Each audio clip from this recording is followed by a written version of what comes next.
Hello hello hello, क्या हाल चाल, क्या हाल चाल, क्या हाल चाल। Good evening, good evening, good evening. Uday 2025 batch में आप सभी क्लास 11वीं के प्यारे प्यारे छोटे छोटे लल्लू लाल्स का मैं स्वागत करता हूं। अगर मेरी आवाज सभी को साफ साफ सुनाई पड़ रही है, वीडियो भी साफ साफ दिखाई दे रही है, तो भाई फायर वाला इमोजी हो जाए, जल्दी से फायर वाला इमोजी हो जाए। वेक्टर्स का आज लेक्चर नंबर 3 है बेटा। जय हिंद, जय हिंद, जय Hind. Sir you are always on time. हाँ बेटा, कोशिश तो ये रहती है ना, कि क्लास में ही रहता हूं मैं। जब क्लास स्टार्ट होने वाली होती है 5-10 मिनट पहले ही आ जाता हूं क्लास के अंदर, है ना, क्योंकि लेट होना मुझे पसंद नहीं है, लेकिन कुछ टेक्निकल कारणों से कभी कभी लेट होना पड़ता है ना। चलिए, बहुत बढ़िया, फायर वाला इमोजी मुझे दिख रहा है। बहुत सही, बहुत सही, क्या बात है, क्या बात है। चलो यार, चलो यार, बहुत सही, बहुत सही। भारत माता की जय बेटा जी। चलिए चलिए चलिए, शुरू करते हैं आज की कार्रवाई, आज का कार्यक्रम स्टार्ट करते हैं। ठीक है, चलिए चलिए। लेक्चर नंबर 3 है बेटा। आज क्या पढ़ने वाले हैं, आज क्या पढ़ने वाले हैं, है ना। एक तो हम लोग वेक्टर एडिशन को आगे बढ़ाएंगे, यानी पैरेललोग्राम लॉ पढ़ेंगे। ठीक है, वेक्टर एडिशन के अंदर आज हमने पैरेललोग्राम लॉ पढ़ना है। पैरेललोग्राम, पैरेललोग्राम, ठीक है, लॉ पढ़ेंगे। ठीक है, इसके अलावा वेक्टर सब्ट्रैक्शन भी करेंगे आज। वो एडिशन ही होती है, कोई अलग नहीं होती। वेक्टर सब्ट्रैक्शन को वेक्टर एडिशन ही होती है, वो कोई अलग चीज नहीं है ना। लेकिन देखेंगे उसको कि वो क्या होता है। ठीक है, लेक्चर थोड़ा सा लंबा शायद जा सकता है ना, लेक्चर थोड़ा सा लंबा शायद चला जाए, लेकिन कोशिश करेंगे कि ना जाए। ठीक है, शुरू करते हैं आज की कहानी को।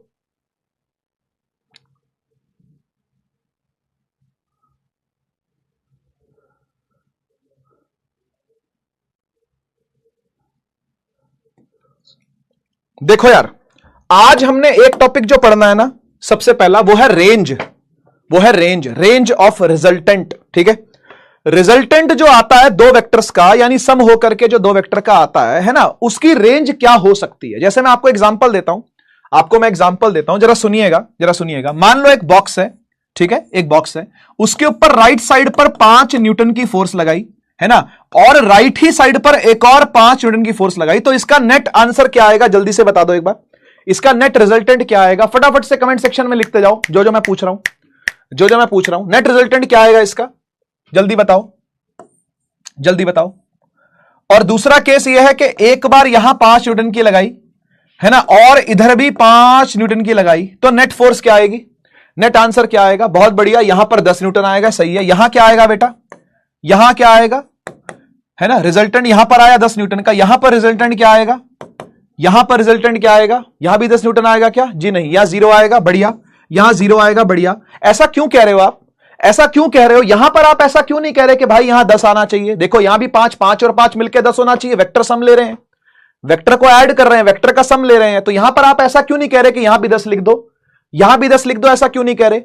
यहां पर आपने बोला 10 लिख दो, मैंने लिख दिया। यहां पर आप 10 क्यों नहीं कह रहे, इसको क्यों नहीं कह रहे 10, क्योंकि आपको पता है कि एंगल, शाबाश, बहुत बढ़िया, बहुत बढ़िया। इन दोनों के बीच में एंगल क्या है, इन दोनों के बीच में एंगल है 180 डिग्री, है ना। और यहां पर एंगल क्या है दोनों के बीच में, क्योंकि दोनों पैरेलल ही है, तो पैरेलल के बीच में एंगल क्या होता है, 0 डिग्री होता है ना। तो अगर रिजल्टेंट निकालते भी हैं, सही बात है, एंगल की बात है ना, अगर हम रिजल्टेंट निकालते भी हैं तो रिजल्टेंट कम से कम 0 बनता है और ज्यादा से ज्यादा 10 बनता है। यानी रेंज क्या हो गई रिजल्टेंट की, रेंज हो गई 0 to 10, रेंज हो गई 0 to 10। अब क्या 0 to 10 में सारी वैल्यूज आ सकती हैं क्या, 0 to 10 में सारी वैल्यूज आ सकती हैं क्या, जरा चेक करके देखते हैं।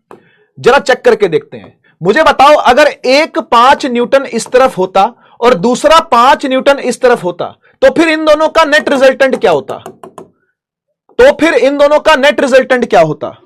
है ना। कैसे करते हैं भाई ऐड, याद है कैसे करते हैं ऐड। एक वेक्टर ऐसा है ना, और दूसरा ऐसा है, तो जो ऐसा है उसको उठाते हैं और उसको उठा करके इसके हेड को टेल के साथ रख देते हैं, है कि नहीं। हेड को क्या करते हैं, इसके हेड के साथ क्या करते हैं, टेल रख देते हैं, है ना, और फिर बोलते हैं कि भाई इनको ऐसे ज्वाइन कर दो, ठीक है।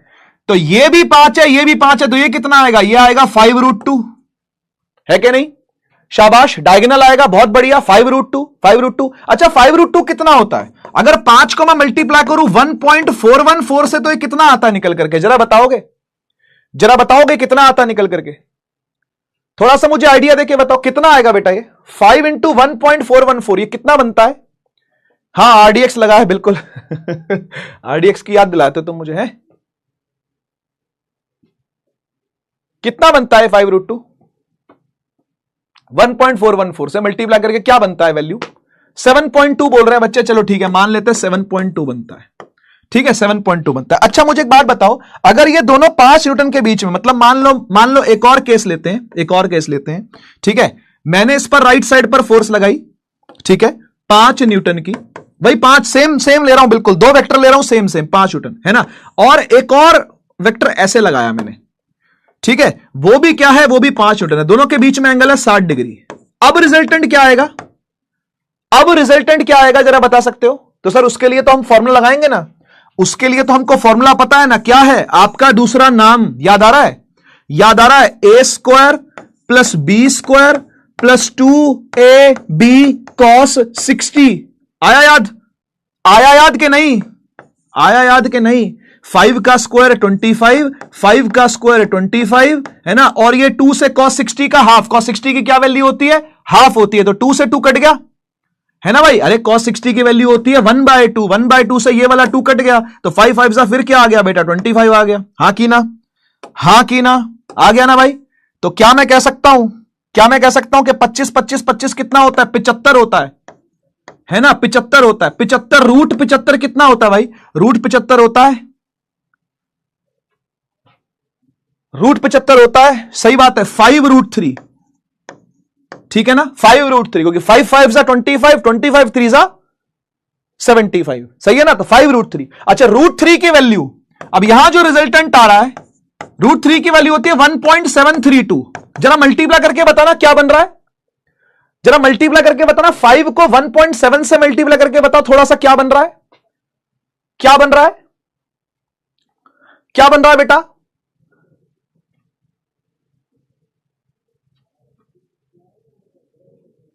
जैसे 5 को √2 से मल्टीप्लाई करा था तो 7.2 बना था, ऐसी 5 को √3 यानी 1.73 से मल्टीप्लाई करेंगे क्या बनेगा? 8.66 बोल रहे हैं बच्चे, चलो लिख देते हैं 8.6। आप मुझे एक बार बताओ, मैंने 2 वेक्टरों को अलग अलग एंगलों पर रख के दिखाया ना, यहां पर क्या एंगल था? 0 डिग्री, यहां पर क्या एंगल है दोनों के बीच में? 180 डिग्री।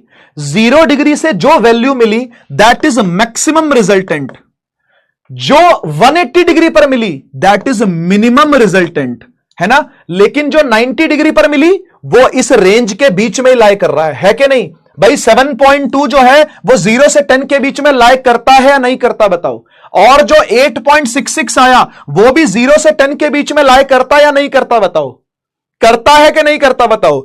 इससे समझ में यह बात आती है कि भाई आपका 5-5 न्यूटन के जो 2 वेक्टर हैं, है ना, 5-5 न्यूटन के क्या है जी, जो 2 वेक्टर हैं, डिपेंड करता है अपन उनको किस एंगल पर रखा हुआ है ना, उसके हिसाब से उनका रिजल्टेंट क्या होता जाएगा? चेंज होता जाएगा, है ना। मैक्सिमम कब होगा? मैक्सिमम तब होगा जब दोनों ही पैरेलल होंगे, है ना। और मिनिमम कब होगा? मिनिमम तब होगा जब आप उनको 180 पर रख दोगे, है ना। और इसके बीच बीच की वैल्यू कब आएगी? तो बीच बीच की वैल्यू तब आएगी जब आप उसको किसी किसी एंगल पर रखोगे, यानी ऐसे एंगल पर रखा तो कुछ अलग वैल्यू आएगी, ऐसे पर रखा तो कुछ अलग वैल्यू आएगी, ऐसे पर रखा तो कुछ अलग वैल्यू आएगी, ऐसे पर रखा तो कुछ अलग वैल्यू आएगी, ऐसे पर रखा तो कुछ अलग वैल्यू आएगी, ऐसे पर रखा तो कुछ अलग। क्या समझ में आ रही है वाली बात? क्या ये वाली बात फील के साथ समझ में आ रही है जो मैं बोल रहा हूं? क्या रेंज का मतलब समझ पा रहे हो? रेंज का मतलब है कि भाई जब दोनों अलाइंड होंगे तो मैक्सिमम वैल्यू ऑब्टेन करेंगे, और जब 180 डिग्री पर होंगे तो मिनिमम वैल्यू ऑब्टेन करेंगे, और सब कुछ इसके बीच में लाई करेगा, सारी वैल्यूज इसके बीच में लाई करेंगी। ऐसा हो रहा है कि नहीं हो रहा बता दो? ऐसा मैंने 2 एग्जांपल लेके देखे, आप 30 डिग्री खुद लेके देखो, कर लो 30 डिग्री लेके देखो, खुद लगाओ इस फॉर्मूले के अंदर, अपने नाम वाले फॉर्मूले में डालो और निकालो क्या आंसर आता है 30 डिग्री पर। आपका मन करे 75 डिग्री पर डालो, आपका मन करे किसी और जो मर्जी एंगल पर डालो, आपको यह बात समझ में आ जाएगी कि 0 डिग्री पर 0 डिग्री पर मैक्सिमम रिजल्टेंट ऑब्टेन होता है और 180 डिग्री पर मिनिमम रिजल्टेंट ऑब्टेन होता है। यानी सब कुछ इसके बीच में ही होगा, हां या ना? सब कुछ इसके बीच में ही होगा, हां या ना? सब कुछ इसके बीच में ही होगा, हां या ना? आप चेक कर सकते हो। 60 डिग्री रखा था जब दोनों को तो 8.66 आया, 0 से 10 के बीच में है। 7.2 आया कब? जब 90 डिग्री पर रखा था। 7.2 वो भी किसके बीच में है? 0 से 10 के बीच में। क्या ये बात क्लियर है कि नहीं? अब बच्चा पूछ रहा है 180 से बड़ा हुआ। अरे भाई मेरे 180 से अगर बड़ा भी हुआ, ले देख, अगर 180 से बड़ा भी हुआ, ठीक है, ये होता ना 180, ये 180 होता ना, 180 से बड़ा हुआ अगर, तो भी तो इनका रिजल्टेंट इनके बीच में ही आएगा या नहीं? तो भी तो, अरे भाई, तो भी तो आप इसके मुंह से इसकी टेल मिलाओगे, हां या ना? तो भी तो रिजल्टेंट यही आएगा, तो भी तो रिजल्टेंट छोटा ही आएगा, कुछ ना कुछ, है ना भाई? अगर ये 5 न्यूटन है और ये 5 न्यूटन है तो 10 से बड़ा आ जाएगा क्या? तो 10 से बड़ा हो जाएगा क्या? तब भी नहीं होगा। लल्लू लाल, एकदम लल्लू लाल वाली बात कर दी ना। ठीक है, करके देखो ना, मुझसे क्या पूछते हो? करके देखो, करके देखो। मैं कोई हर एंगल के लिए थोड़ी करके दिखाऊंगा आपको, मैं कोई हर एक एंगल के लिए थोड़ी करके दिखाऊंगा भाई आपको, खुद करके देखो, है ना भाई? क्या बात समझ में आ रही है? तो रेंज क्या होती है? रेंज होती है मिनिमम रिजल्टेंट से लेकर के मैक्सिमम रिजल्टेंट तक, ठीक है? अच्छा, अब मैं आपसे एक सवाल पूछता हूं, एक वेक्टर है 10 न्यूटन का और दूसरा वेक्टर है 6 न्यूटन का, ठीक है? ये दो वेक्टर हैं, पता नहीं कहां कहां पड़े, कोई ऐसे होगा कोई ऐसे होगा, हमें नहीं पता कौन कैसे है, ठीक है? आपको यह बताना है कि जो उनका वेक्टर सम होगा वो इनमें से कौन सी वैल्यू नहीं हो सकता, वो इनमें से कौन सी वैल्यू नहीं हो सकता, बताइए। देखते हैं क्या आंसर करते हो। 30 सेकंड का समय। एक 10 सेकंड, एक 10 न्यूटन का वेक्टर है और एक 6 न्यूटन का वेक्टर है, ठीक है? कौन सी वैल्यू नहीं हो सकता? कौन सी वैल्यू नहीं हो सकता आपको बताना है।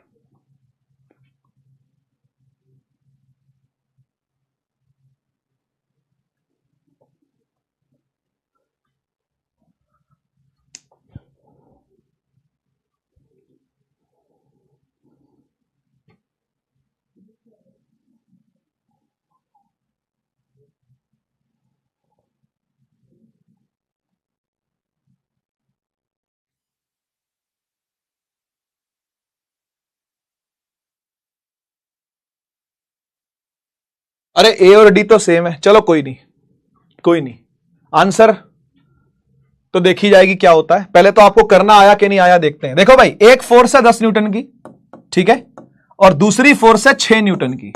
आप बताइए दोनों का वेक्टर सम मैक्सिमम होके कितना बनेगा? दोनों का वेक्टर सम मैक्सिमम होके कितना बनेगा? अगर एक फोर्स 10 न्यूटन की है और दूसरी फोर्स 6 न्यूटन की है तो उनके बीच में मैक्सिमम फोर्स कितने न्यूटन की बनेगी? अगर बेटा मैंने आपको बोला कि एक बॉक्स है, ठीक है, उस पर आप एक 10 न्यूटन की फोर्स लगा सकते हो और एक 6 न्यूटन की फोर्स लगा सकते हो, ठीक है, तो दोनों लगा दो, एक काम करो और मुझे मैक्सिमम फोर्स बना के दिखाओ। तो आप क्या करोगे? एक लल्लू लाल बोलेगा ऐसे लगाता हूं, है ना, और दूसरा लल्लू लाल बोलेगा ऐसे लगाता हूं। बोलो भाई कितनी बनी मैक्सिमम? मैक्सिमम कितनी बनी? आपको सीधी सीधी ऐड करनी पड़ी, है ना। 10 में 6 ऐड करोगे कितना आएगा? 16 न्यूटन आएगा, ठीक है। अब मैंने बोला कि भाई एक बॉक्स है, ठीक है, एक 10 न्यूटन की फोर्स है, एक 6 न्यूटन की फोर्स है। मुझे एक ऐसी फोर्स बना के दो जो कम से कम लगे, मिनिमम से मिनिमम फोर्स बना के दो। कितनी होगी वो? कितनी होगी वो? मिनिमम से मिनिमम फोर्स जब बना के दोगे तो कितनी होगी? सही है, मैक्सिमम तो 16 होगी। बढ़िया बढ़िया, क्योंकि रिजल्टेंट मैक्स करने के लिए आपने दोनों को ऐड करना होता है, ठीक है, लेकिन रिजल्टेंट मिनिमम लाने के लिए क्या करना होता है? दोनों को सब्ट्रैक्ट करना होता है भाई, हां या ना? यही तो बताया था, शाबाश, बहुत बढ़िया बहुत बढ़िया। तो एक बार लल्लू लाल यहां 10 लगाएगा और दूसरा लल्लू लाल यहां 6 लगाएगा, अपने आप ही कट के अपने आप ही कट के क्या आएगी, 4 आएगी, और यहां क्या आएगी, यहां 16 आएगी। तो भाई रेंज क्या होगी, रेंज क्या आई, फिर क्या रेंज आई रिजल्टेंट की, वेक्टर सम की क्या रेंज आई भाई, रेंज आई कि वैल्यूज हो सकती हैं, वैल्यूज हो सकती हैं 4 न्यूटन से लेकर के 16 न्यूटन के बीच में कोई भी, 4 न्यूटन से लेकर के 16 न्यूटन के बीच में कोई भी वैल्यू हो सकती है। अब आप मुझे बताओ कि इनमें से कौन सी वैल्यू नहीं हो सकती है। अब क्या 2 न्यूटन 4 से 16 के बीच में लाई करता है, क्या 2 न्यूटन 4 से 16 के बीच में लाई करता है,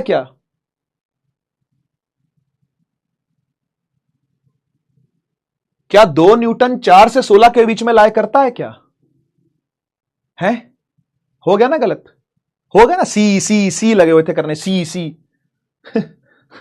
सोच तो लो, पहले सोच तो लो कि 10 में 6 जोड़ेंगे तो मैक्सिमम 16 न्यूटन की फोर्स बनती है, और 10 में से 6 हटाएंगे तो 4 न्यूटन की फोर्स बनती है, यानी 4 से लेकर के 16 तक कोई भी वैल्यू हो सकती है। यहां पूछा कौन सी नहीं हो सकती है, तो ये नहीं हो सकती भाई, ए नहीं हो सकती भाई, ठीक है, ए नहीं हो सकती। 8 हो सकती है वैल्यू, 8 आ सकती है वैल्यू, क्या बताओ, 8 आ सकती है वैल्यू या नहीं,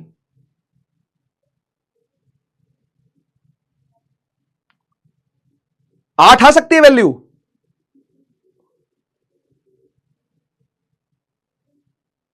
8 आ सकती है वैल्यू, हां आ सकती है, 4 से 16 के बीच में लाया कर रही है भाई, 4 से 16 के बीच में लाया कर रही है, आएगी आएगी, किसी ना किसी एंगल पर तो आएगी, किसी ना किसी कॉस के थीटे पर तो आएगी, कोई ना कोई कॉस का थीटा तो इस पर रहम खाएगा और 8 वैल्यू निकाल के देगा। क्या 12 आ सकती है, क्या 12 आ सकती है, क्या 12 इस रेंज में लाए करती है, हां करती है जी, करती है भैया, करती है, आ सकती है, और दो फिर नहीं आ सकती। तो ए और डी जिसने मारा वो सब सही है, ए या डी जिसने जिसने मारा वो सब सही है। देखो सी सी लगे हुए थे, सी के पीछे पड़ गए,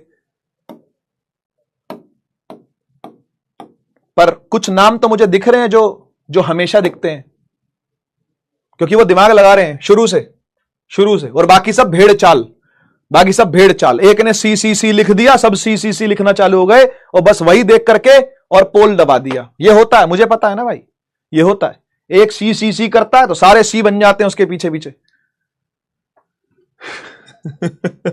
ठीक है, ए नहीं है बेटा, क्योंकि 2 न्यूटन नहीं हो सकता, ठीक है। 10 में 6 जोड़ोगे तो मैक्सिमम फोर्स जो बन सकती है वो 16 बन सकती है, और 10 में से 6 हटाओगे तो जो मिनिमम बन सकती है वो 4 बन सकती है, ठीक है जी, समझ गए। अबे 0 से 10 की कोई एक रेंज थोड़ी ना, ये तो डिपेंड करेगा ना कि क्या क्वेश्चन में दे रखा है, ठीक है ना, क्वेश्चन में क्या दे रखा है।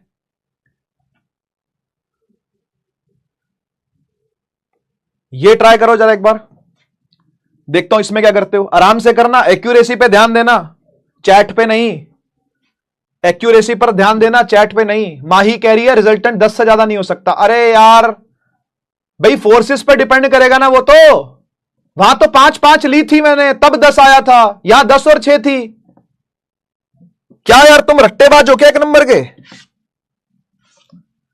अगर वैल्यू बदल दूंगा तो फिर रिजल्टेंट की वैल्यू भी तो बदल जाएगी ना बेटा।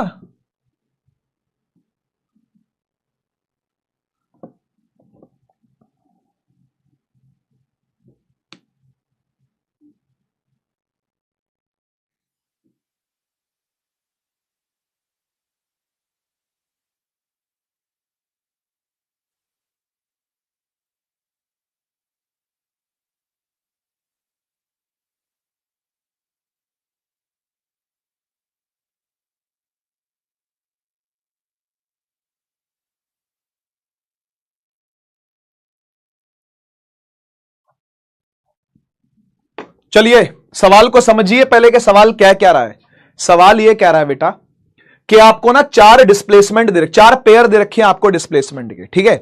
पहले में कह रहा है कि 4 सेंटीमीटर 16 सेंटीमीटर, ये वेक्टर का एक पेयर दे रखा है। दूसरा 20 और 7, ये दूसरा पेयर दे रखा है। तीसरा 1 और 15, ये वाला पेयर दे रखा है। और 6 और 8 वाला चौथा पेयर दे रखा है, ठीक है। ये 4 पेयर आपको गिवन है, सही है, ये 4 पेयर आपको गिवन है।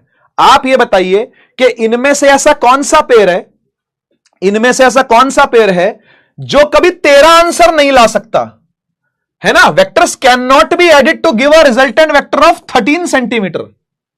सवाल समझे क्या है? आपको 4 पेयर दे रखे हैं, यानी 4 अलग अलग ऑप्शन दे रखे हैं, इनमें ये वेक्टर हैं सारे, है ना। ये एक डिस्प्लेसमेंट वेक्टर ए वेक्टर होगा, है ना, ये दूसरा वाला बी वेक्टर होगा, ऐसे ये वाला ए वेक्टर बन गया, ये बी बन गया, ये भी ए बन गया, ये बी बन गया, ठीक है ना, ये भी ए बन गया, ये भी बी बन गया। आपको यह बताना है कि इनको ऐड करो या सब्ट्रैक्ट करो। आपका आंसर जो है वो कभी भी 13 नहीं आना चाहिए। तो ऐसा कब होता है? सबकी रेंज निकालो, सबकी रेंज निकाल के चेक करो। मुझे बताओ पहले वाले केस में मैक्सिमम रिजल्टेंट क्या बनेगा? अगर एक 16 सेंटीमीटर का वेक्टर है और एक 4 सेंटीमीटर का वेक्टर है तो मैक्सिमम वैल्यू क्या बनेगी और मिनिमम वैल्यू क्या बनेगी? बताइए बताइए। अभी सिखाता हूं कैसे करना है, अभी सिखाता हूं कैसे करना है। बताओ मैक्सिमम वैल्यू क्या बनेगी? शाबाश 20 बनेगी। मिनिमम क्या बनेगी? मिनिमम क्या बनेगी? मिनिमम क्या बनेगी? शाबाश 16 में से 4 गए, कितना बचा? 16 में से 4 हटाओ, कितना बचा? 12 बचा, है ना। तो मिनिमम से लेके मैक्सिमम रेंज क्या आ गई? 12 से लेके 20 तक की रेंज आ गई। क्या उसमें 13 लाई कर रहा है? क्या 12 से 20 में 13 लाई कर रहा है? हां कर रहा है। तो यह आंसर नहीं हो सकता, ए आंसर नहीं हो सकता, ठीक है ना, ए आंसर नहीं हो सकता। इसमें बताओ मैक्सिमम क्या बन रहा है और मिनिमम क्या बन रहा है? 20 और 7 जोड़ेंगे 27 बन रहा है मैक्सिमम, 20 में से 7 हटाओ 13 बन रहा है मिनिमम। तो भाई 13 से लेके 27 के बीच में क्या ये लाई कर रहा है? बिल्कुल कर रहा है। तो ये भी आंसर नहीं होगा, ये भी आंसर नहीं होगा। 1 और 15, 1 और 15 का मैक्सिमम बनता है 16 और 1 और 15 का मिनिमम बनता है, 1 और 15 का मिनिमम बनता है 14। तो 14 से लेके 16 के बीच में क्या 13 लाई करता है? क्या 14 से लेके 16 के बीच में क्या 13 लाई करता है? नहीं करता। तो यही आंसर हो गया सी।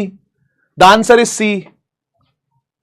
ऑल रॉन्ग कैसे कह रहे हो? ओ भाई थोड़ा देखो, दिमाग लगाओ यार, थोड़ा दिमाग लगाओ। दोनों को ऐड करेंगे तो 16 आएगा, सब्ट्रैक्ट करेंगे तो 14 आएगा।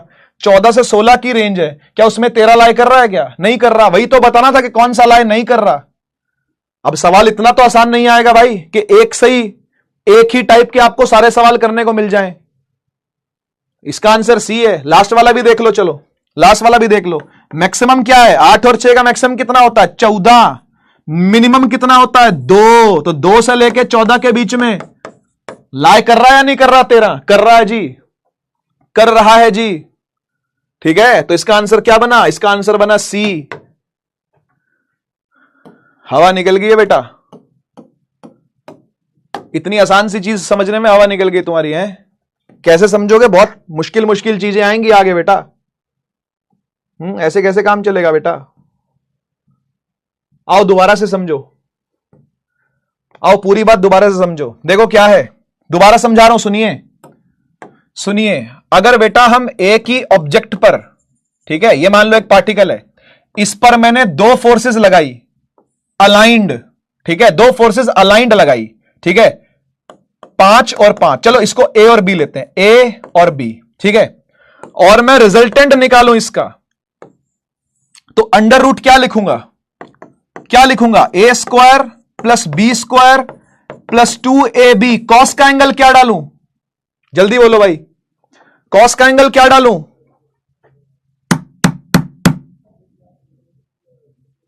कॉस का एंगल क्या डालूं?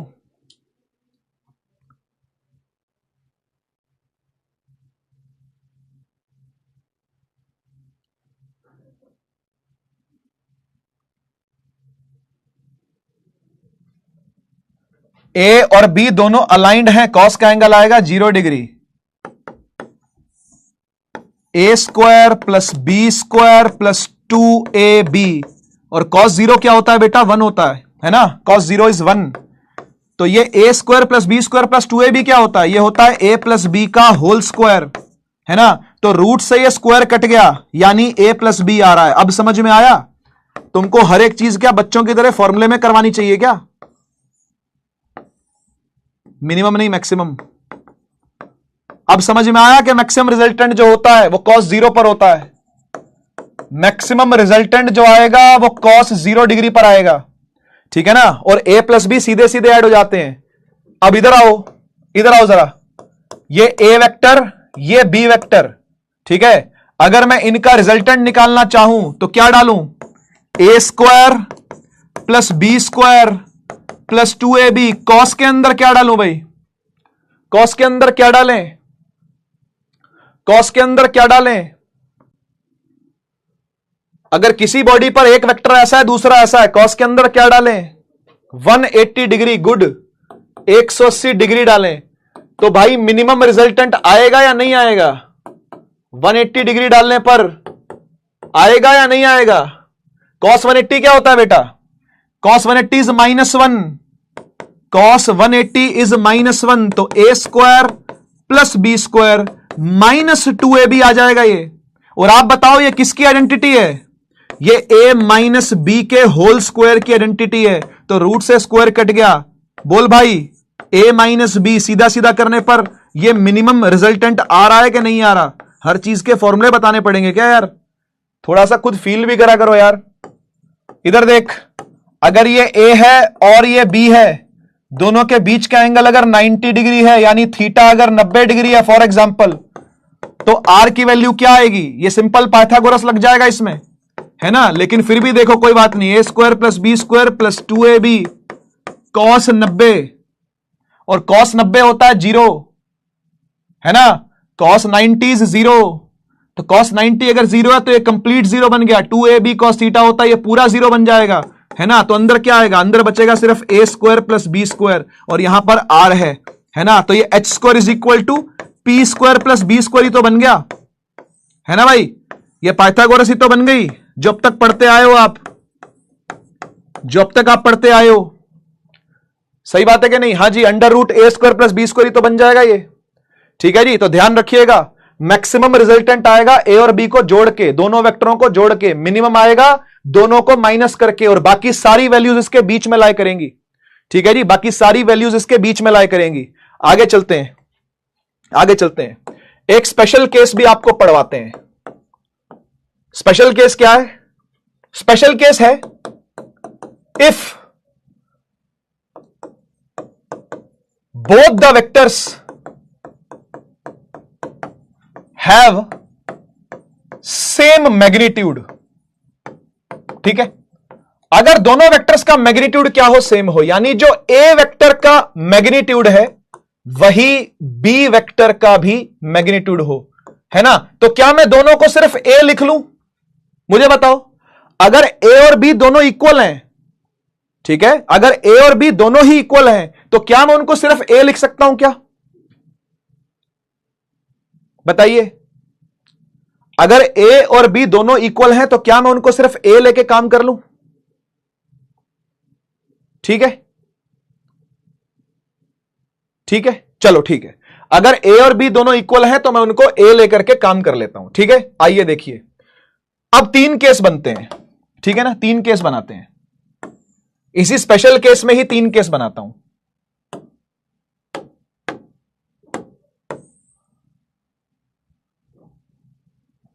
केस 1, केस 1 है कि अगर थीटा 0 डिग्री हो। केस 2 है कि दोनों वेक्टर्स के बीच में थीटा 180 डिग्री हो। और केस 3 है कि दोनों वेक्टर्स के बीच में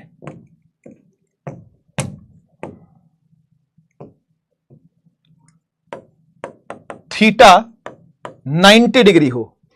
ठीक है, तो आप बताइए, अगर मुझे रिजल्टेंट निकालना हो, है ना, दोनों ही ए है, मतलब कुछ ऐसा बन रहा है, देखो कुछ ऐसा बन रहा है कि ए की पॉइंट पर ए वेक्टर और एक और ए वेक्टर बना हुआ है। ठीक है, तो रिजल्टेंट क्या होगा? दूसरा केस, अगर ए की पॉइंट पर यहां पर ए लगा हुआ है और पीछे भी ए ही लगा हुआ है, तो रिजल्टेंट क्या होगा? और तीसरा केस, अगर ए यहां लगा हुआ है और दूसरा ए यहां लगा हुआ है, दोनों के बीच में एंगल 90 डिग्री है, तो रिजल्टेंट क्या बनेगा? जल्दी से बताओ, जल्दी से बता दो, क्या क्या रिजल्टेंट आएंगे भाई? क्या क्या रिजल्टेंट आएंगे?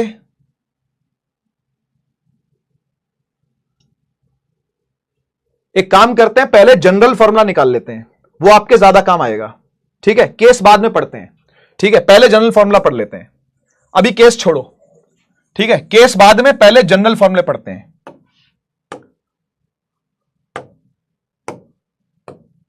देखना बेटा, देखना, नंबर एक, हम बात कर रहे हैं रिजल्टेंट की, ठीक है, जनरल फॉर्मूला पढ़ रहे हैं बस, ठीक है, रिजल्टेंट की बात करते हैं। मुझे बताओ रिजल्टेंट जो होता है वो होता है आपका अपना नाम याद आ रहा है क्या है? A square plus B square plus 2ab cos theta, यही होता है ना, यही होता है ना, ठीक है। अब मैंने बोला कि भाई ए भी ए है और बी भी ए है, क्योंकि दोनों इक्वल हो गए हैं, तो मैं बी को भी ए लिख सकता हूं और ए को भी ए ही लिख देता हूं, तो ये हो जाएगा, देख क्या, अंडर रूट ए स्क्वायर, और बी की जगह पर भी ए ही डाल दिया तो ए स्क्वायर प्लस 2a, बी की जगह पर भी ए डाल दिया तो फिर ए कॉस थीटा। बोलो ऐसे लिख सकता हूं कि नहीं लिख सकता? आराम से देखो और बताओ मुझे, आराम से देखो और बताओ, क्या मैं ऐसा लिख सकता हूं कि नहीं? क्या मैं ऐसा लिख सकता हूं कि नहीं? अगला स्टेप, अगला स्टेप, ए स्क्वायर और ए स्क्वायर मिलके हो गया 2a स्क्वायर, प्लस ये भी लिखा है 2a स्क्वायर कॉस थीटा। पूरी मैथ्स चल रही है बेटा, है ना, फुल मैथ्स गोइंग ऑन। एक काम करो, 2a स्क्वायर कॉमन ले लो, 2a स्क्वायर कॉमन ले लीजिए भाई, 2a स्क्वायर कॉमन लोगे तो अंदर बचेगा 1 प्लस कॉस थीटा, है ना। अगर बेटा मैं 2a स्क्वायर कॉमन ले लूं तो यहां 1 बचेगा और यहां पर सिर्फ कॉस थीटा बचेगा, हां या ना। और 1 प्लस कॉस थीटा क्या होता है, याद है? What is 1 plus cos theta? 1 plus cos theta क्या होता है बेटा? अगर आपको याद हो, नहीं याद है तो फिर यादों की बारात को लाना पड़ेगा बेटा। यादों की बारात निकली है या दिल के द्वारे, 2 कॉस स्क्वायर थीटा बाय 2। ये ट्रिग्नोमेट्रिक आइडेंटिटी अपन ने पहले पढ़ी हुई है ना। 1 प्लस कॉस थीटा होता है 2 कॉस स्क्वायर थीटा बाय 2, तो उसको यहां पुट कर रहा हूं, उसको यहां पे पुट कर रहा हूं, देखते जाओ, देखते जाओ। एक जनरल फॉर्मूला बना रहे हैं, है ना, क्योंकि तुमको फॉर्मूले बहुत पसंद है तो इसलिए तुमको फॉर्मूले दिखाने पड़ेंगे भाई। 2a स्क्वायर तो है ही पहले से, 2a स्क्वायर तो पहले से आई। 1 प्लस कॉस थीटा को क्या लिख सकता हूं? इसे लिख सकता हूं 2 कॉस स्क्वायर थीटा बाय 2, है ना। अब आप देखो इस रूट से कौन कौन बाहर निकल के आएगा? इस रूट से सब लोग एक बार बाहर निकल के आ जाएंगे। देखो 2 और 2 स्क्वायर है ना, तो एक बार 2 को रूट से बाहर निकाल लो, a स्क्वायर में से a बाहर आ जाएगा और कॉस स्क्वायर थीटा बाय 2 में से कॉस थीटा बाय 2 बाहर आ जाएगा। समझ गए ना? ये रिजल्टेंट है, ये आपका रिजल्टेंट है। कब? ये रिजल्टेंट कब है? ये रिजल्टेंट तब है जब आप दोनों वेक्टर्स का सेम मैग्नीट्यूड लोगे, ठीक है ना। This is the resultant when, ठीक है, resultant when both vectors are equal, ठीक है, जब दोनों वेक्टर्स क्या हो बेटा? इक्वल हो, ठीक है। तो एक तो चीज होती है रिजल्टेंट निकालना, दूसरी चीज होती है ना, दूसरी चीज होती है डायरेक्शन निकालना, है ना। याद है ना, दो काम करते हैं ना भाई, एक तो रिजल्टेंट का मैग्नीट्यूड आता है ना, एक तो मैग्नीट्यूड आता है, मैग्नीट्यूड ऑफ रिजल्टेंट, और दूसरा आता है डायरेक्शन ऑफ रिजल्टेंट, है ना, डायरेक्शन ऑफ रिजल्टेंट। तो आप मुझे बताओगे डायरेक्शन के लिए हम लोग tan अल्फा लिखते हैं, याद आ रहा है? याद आ रहा है tan अल्फा? क्या फॉर्मूला था tan अल्फा का? क्या फॉर्मूला था? कल बताया था, जैसे मैंने आपको यह बताया था, है ना। मैंने कहा था इसको याद कर लो जैसे ही आपका कोई नाम हो, है ना। कहा था ना भाई इसको ऐसे याद कर लो जैसे आपका कोई नाम हो। ऐसी tan अल्फा का क्या बताया था, याद है? tan अल्फा का क्या बताया था, याद है? क्या था tan अल्फा का? b साइन थीटा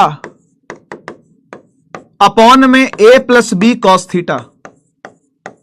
आ रहा याद? ये याद होना चाहिए भाई, टिप पर होना चाहिए बिल्कुल ये। यस, बहुत सारे बच्चों को याद भी, अच्छी बात है, अच्छी बात है, बहुत बढ़िया, बहुत सही, बहुत सही। b साइन थीटा अपॉन में a plus B cos theta, सही है ना। तो ये आपको याद होना चाहिए, ठीक है। अब हम लोग ये जानते हैं कि हमने a और b को a ही माना है ना। a भी a है और b भी a है। एक बार जरा यहां पे रख के देखते हैं, यहां पे रख के देखते हैं। b खुद भी a ही है, तो यहां पर a साइन थीटा रख देता हूं, डिवाइड बाय a तो a ही है, और यहां पर b कॉस थीटा को मैं a कॉस थीटा रख देता हूं, ठीक है जी। यहां तक तो कोई दिक्कत नहीं होगी, है ना, यहां तक तो कोई दिक्कत नहीं। एक काम करता हूं, a कॉमन भी ले लेता हूं इसमें से, है ना। तो a कॉमन यहां लिख लेता हूं, a कॉमन ले लिया, ऊपर तो a साइन थीटा ही है, ठीक है, और नीचे से ए कॉमन ले लिया तो यहां क्या बचा, यहां बचा 1 प्लस कॉस थीटा। एक बार फिर से दिख रहा तुमको 1 प्लस कॉस थीटा, ए से ए तो कट गया। एक बार 1 प्लस कॉस थीटा दोबारा से दिखा क्या? क्या आपको 1 प्लस कॉस थीटा दोबारा से दिखा क्या? 1 प्लस कॉस थीटा क्या होता है बेटा? 2 कॉस स्क्वायर थीटा बाई 2। आओ पुट करें, आओ पुट करें। ऊपर भी पुट करेंगे कोई दिक्कत नहीं, लेकिन नीचे ही पुट करते हैं। पहले नीचे आ जाओ जरा। 2 cos square theta by 2, 2 cos square theta by 2, 2 cos square theta by 2, है ना, है ना, याद आया। और बेटा साइन थीटा को क्या लिखते हैं पता है? साइन थीटा को यादों की बारात में ही बताना पड़ेगा ये भी, क्योंकि भूले बैठे होगे। साइन थीटा को लिख सकते हैं बेटा 2 sine theta by 2 cos theta by 2, ठीक है ना। तो ये पुट करेंगे ऊपर, ये पुट करेंगे साइन थीटा की जगह पर क्या, 2 sine theta by 2 cos theta by 2। अब कौन कौन कट रहा है? तो 2 से 2 कट गया, कॉस थीटा बाई 2 से एक कॉस थीटा बाई 2 कट गया, और भाई यहां पर क्या बचा, यहां पर बचा साइन थीटा बाई 2 अपॉन में cos theta by 2 which becomes tan theta by 2। तो भाई यहां पर क्या था, यहां था टैन अल्फा, और यहां बचा टैन थीटा बाई 2, है ना। मैं काम करता हूं, इसको नए पेज पे देता हूं आपको, क्योंकि यहां जगह बहुत कम हो गई है, कंजेस्टेड हो गया पूरा मामला, है ना। एक नया पेज लेते हैं, ठीक है। नंबर 2 लिख रहे हैं डायरेक्शन ऑफ आर, और डायरेक्शन ऑफ आर के लिए हम लोग टैन अल्फा लेते हैं। टैन अल्फा क्या लेते हैं भाई? बी साइन थीटा अपॉन में ए प्लस बी कॉस थीटा, सही है। अब बी और ए दोनों बराबर हैं, तो बी की जगह पर ए पुट कर सकता हूं, कर सकते हैं सर। तो बी की जगह पर ए लिख दिया which is a sine theta, और डिवाइड में ए तो ए ही है, और बी की जगह पर ए कॉस थीटा। अब ए कॉमन ले लो, तो ऊपर आ गया ए साइन थीटा, और नीचे से ए कॉमन ले लिया तो यहां आ गया 1 प्लस कॉस थीटा। तो ए से ए कट गया। ये पूरी मैथ्स चल रही है भाई, फिजिक्स कहां है यहां? मुझे तो दिख ही नहीं रही, क्योंकि आप वेक्टर पढ़ रहे हो। वेक्टर में तो सब कुछ यूज होगा जो अब तक पढ़ा है बेटा आपने, है ना। जो अब तक पढ़ा वो सब यूज होगा। साइन थीटा को हम लिख सकते हैं 2 sine theta by 2 cos theta by 2, और 1 प्लस कॉस थीटा को लिख सकते हैं 2 कॉस स्क्वायर थीटा बाई 2। तो 2 से 2 कट गया, एक कॉस थीटा बाई 2 से ये वाला स्क्वायर कट गया, तो यहां बच गया बेटा साइन थीटा बाई 2 अपॉन में cos theta by 2 which is tan theta by 2। यहां पर एलएचएस में क्या था? Tan alpha. एलएचएस में था टैन अल्फा, और आरएचएस में आया टैन थीटा बाई 2। आरएचएस में आया टैन थीटा बाई 2। तो इससे समझ में आता है कि टैन से टैन भी काट सकते हो। अल्फा खुद ही क्या बन गया? थीटा बाई 2 बन गया। समझ गए ना। तो जो डायरेक्शन ऑफ रिजल्टेंट होगी, ठीक है, जो डायरेक्शन ऑफ रिजल्टेंट होगा, जिसको अल्फा कहते हैं, अल्फा एंगल कहते हैं, है ना, वो एंगल बिटवीन द वेक्टर्स का डिवाइड बाय 2 है। ठीक है जी। तो ये फॉर्मूले आपको काम आएंगे, एक ये वाला फॉर्मूला, ठीक है, और एक ये वाला फॉर्मूला, ठीक है, काम आएगा। आइए अब इसको लगाते हैं हम लोग यहां पे, है ना। आइए यहां पर लगाते हैं। हमारा जो केस था स्पेशल वाला, वो यही था कि दोनों इक्वल हैं, है ना। अगर दोनों इक्वल हैं, अगर दोनों इक्वल हैं, अगर दोनों इक्वल हैं, तो फिर जो रिजल्टेंट होता है वो होता है 2a cos थीटा बाई 2, है ना। जो रिजल्टेंट का मैग्नीट्यूड होता है वो होता है 2a cos थीटा बाई 2, और जो डायरेक्शन होती है विच इज अल्फा, वो होती है थीटा बाई 2। सही है ना भाई। Resultant is 2a cos theta by 2 and the direction of the resultant is theta by 2। आइए हर एक केस में उसको लगा के देखें, ठीक है ना। हर एक केस में इसको लगा के देखते हैं। मुझे बताओ रिजल्टेंट क्या आएगा यहां से, रिजल्टेंट क्या आएगा बेटा। तो 2 है, ए तो ले ही रखा है हमने, है ना भाई। दोनों कॉमन है, अगर दोनों इक्वल है, अगर तो ए तो ले रखा है, तो 2a तो हो गया, है ना। कॉस का एंगल कितना है बेटा? 0 degree. Cos 0 degree divide by 2, तो ये कितना आ गया? cos 0 डिग्री कितना होता है? cos 0 1 होता है। क्या निकल के आ गया? 2a निकल के आ गया। आप मुझे एक बात बताओ, रिजल्टेंट 2a आना चाहिए था कि नहीं आना चाहिए था? आप खुद बताओ, आप खुद बताओ। अगर ये a 5 न्यूटन होता और ये वाला a भी 5 न्यूटन होता, तो टोटल फोर्स कितनी लगती? टोटल फोर्स कितनी लगती? 10 लगती या नहीं लगती? तो वही तो आया यहां से, वही तो है, 2 इंटू 5 क्या है, 10 ही तो है।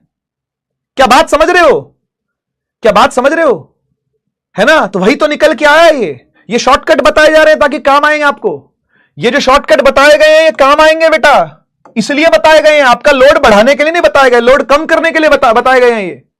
अच्छा अब मुझे बताओ, अगर रिजल्टेंट आ गया है ना, रिजल्टेंट आ गया 2a, रिजल्टेंट का मैग्नीट्यूड आ गया 2a, है ना, तो अल्फा कितना होगा, अल्फा कितना होगा, अल्फा क्या होता है, अल्फा होता है theta by 2, theta by 2, theta कितना है, वो 0 डिग्री है, तो फिर अल्फा भी 0 ही होगा, है ना, क्योंकि रिजल्टेंट क्या आएगा, रिजल्टेंट भी यही आएगा, इधर ही होगा रिजल्टेंट, हाँ या ना, है ना। एंगलों के बीच में रिजल्टेंट होगा कहीं, मतलब इन वेक्टरों के साथ में रिजल्टेंट होगा कहीं पे, हाँ या ना, बस 10 न्यूटन होगा, लेकिन तो ऐसे दिखाना चाहिए उसको, है ना, उसको हमको ऐसे दिखाना चाहिए, ऐसे होगा, ऐसे होगा वो 10 न्यूटन रिजल्टेंट, है ना, क्योंकि 10 न्यूटन तो बड़ा होता है ना, वो इसका डबल हो जाएगा, बाहर निकल के आ जाएगा वो।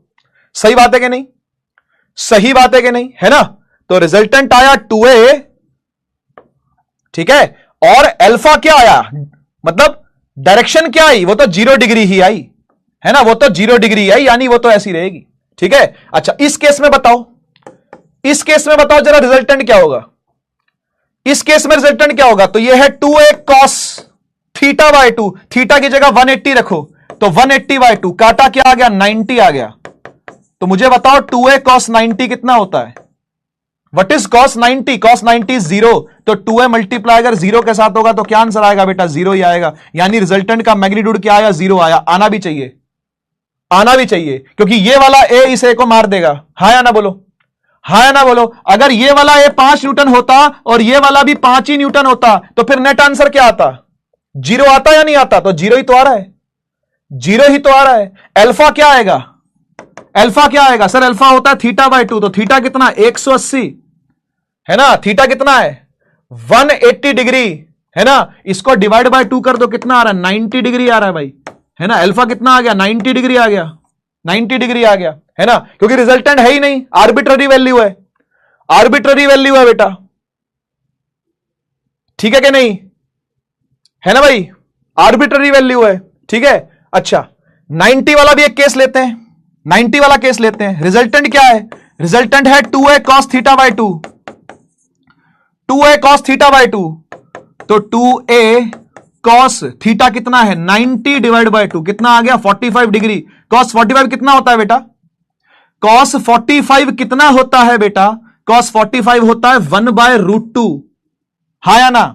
और जो ये 2 पर लिखा हुआ है इसको कैसे लिख सकते हैं, हम इसको लिख सकते हैं √2 a, और 1/√2 से √2 कट गया, तो क्या निकल के आया बेटा, a√2 आया। बोलो आना चाहिए कि नहीं आना चाहिए।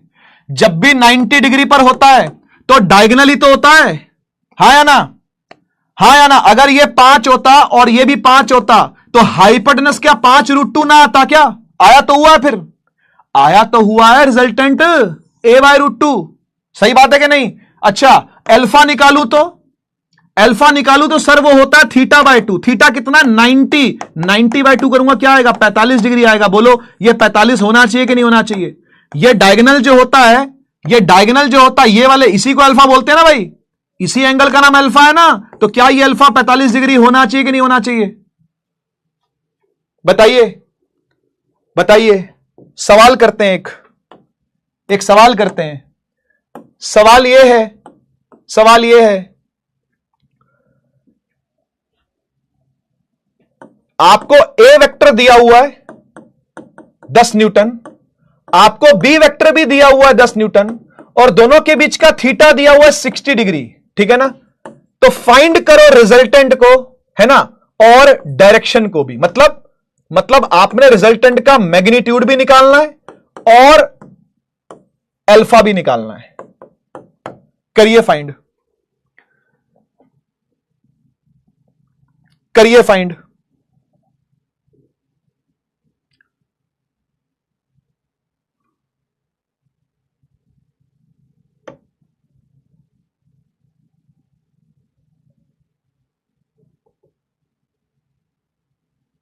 बहुत बढ़िया यार, आंसर निकाल लिया, है ना। झटके में आंसर आएगा बेटा, अगर फॉर्मूला याद होगा तो झटके में आंसर आएगा। देख क्या होता है 2a cos थीटा बाय 2, यही तो कहानी है ना।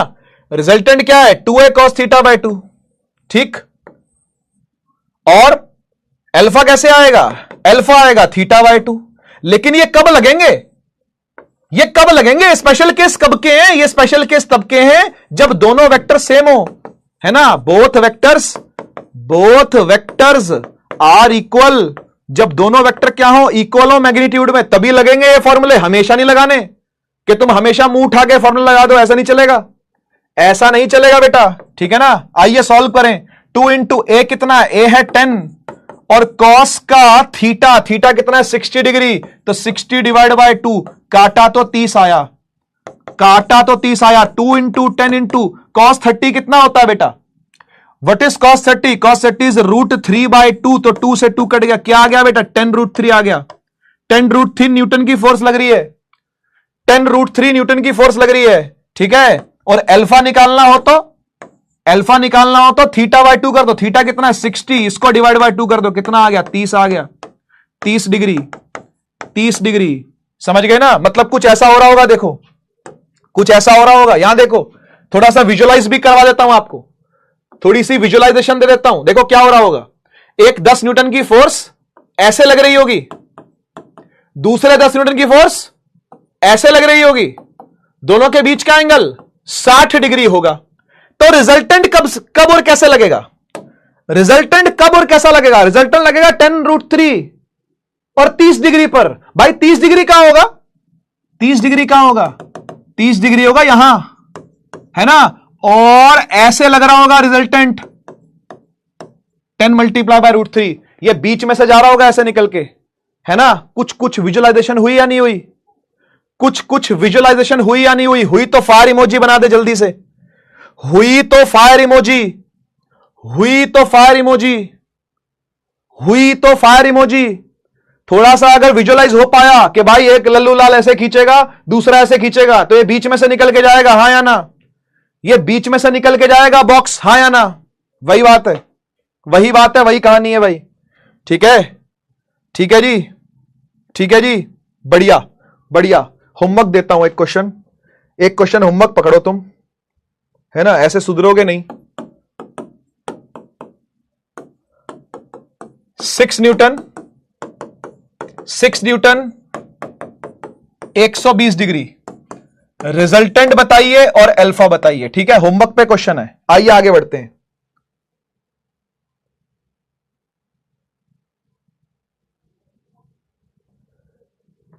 चलते हैं नेक्स्ट लॉ पर। अगले लॉ का नाम है पैरेललोग्राम लॉ।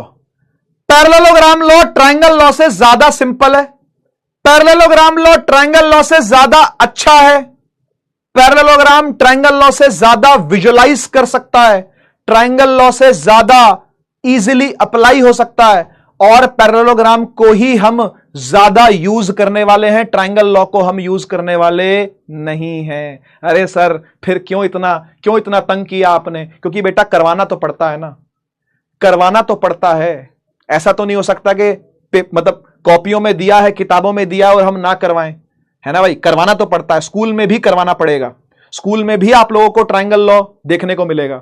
हम पढ़ रहे हैं कौन सा लॉ, पैरेललोग्राम लॉ, ठीक है। आइए सीखते हैं, समझते हैं पैरेललोग्राम लॉ क्या है। बहुत सिंपल है, ज्यादा ही सिंपल है, कुछ आपको इजीली समझ में भी आ जाएगा। देखो मान लो आपको एक वेक्टर दे रखा है, ठीक है, एक वेक्टर, ऊपर अभी कुछ मत पढ़ना, यहां कुछ नहीं पढ़ना आपने अभी, ठीक है ना। पैरेललोग्राम लॉ कर रहे हैं, ऐड कर रहे हैं दो वेक्टर्स को, ठीक है। बहुत सिंपल है पैरेललोग्राम, ध्यान से सुनना। पैरेललोग्राम लॉ कहता है कि भाई एक वेक्टर ऐसे पड़ा है और दूसरा मान लो ऐसे पड़ा है, ठीक है। इस वेक्टर को नाम दिया ए और इस वेक्टर को नाम दिया बी, ठीक है। इसको नाम दिया ए, इसको नाम दिया बी, ठीक है। तो अब इनको ऐड करो।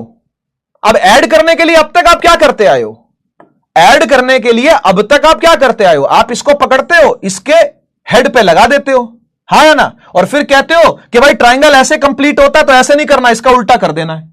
यही करते थे ना, यही तो करते थे ना ट्रायंगल लॉ में, हाँ या ना। इसी का नाम तो ट्रायंगल लॉ रखा हुआ था ना भाई, इसी का नाम तो ट्रायंगल लॉ रखा हुआ था ना भाई, इसी का नाम तो ट्रायंगल लॉ रखा हुआ था ना भाई, है ना, यही तो नाम था। तो अब सुनो ध्यान से, अब सुनो ध्यान से, देखो इसी वेक्टर की कॉपी बनाता हूं एक, और आपको पैरेललोग्राम लॉ लगा के दिखाता हूं। ठीक है, एक तो ये बना दिया, ये ए वेक्टर है, और दूसरा ये बी वेक्टर है। ओए कहां जा रहा है, तू कहां जा रहा है, तू रुक जा यहीं पे, तू यहीं रुक जा बेटा, तू यहीं रुक जा, तेरी कॉपी चाहिए मुझे, कॉपी चाहिए। देखो भाई ये दूसरा वेक्टर है, ठीक है ना, अभी अलग थलग पड़े हैं, है ना, अभी कहीं अलग थलग पड़े हैं, ये ए वेक्टर कहीं पड़ा है ना, और ये बी वेक्टर कहीं और पड़ा है। ठीक है, अभी अलग थलग पड़े हैं ये, सही है। अब आपसे ये कहा जाता है कि पैरेललोग्राम लॉ लगाओ और इनको ऐड करके दिखाओ, तो आपने क्या करना है जरा ध्यान से सुन लो। स्टेप नंबर 1 क्या है? स्टेप नंबर 1 ये है कि आपने इस बार क्या करना है, इसकी टेल से टेल मिलानी है।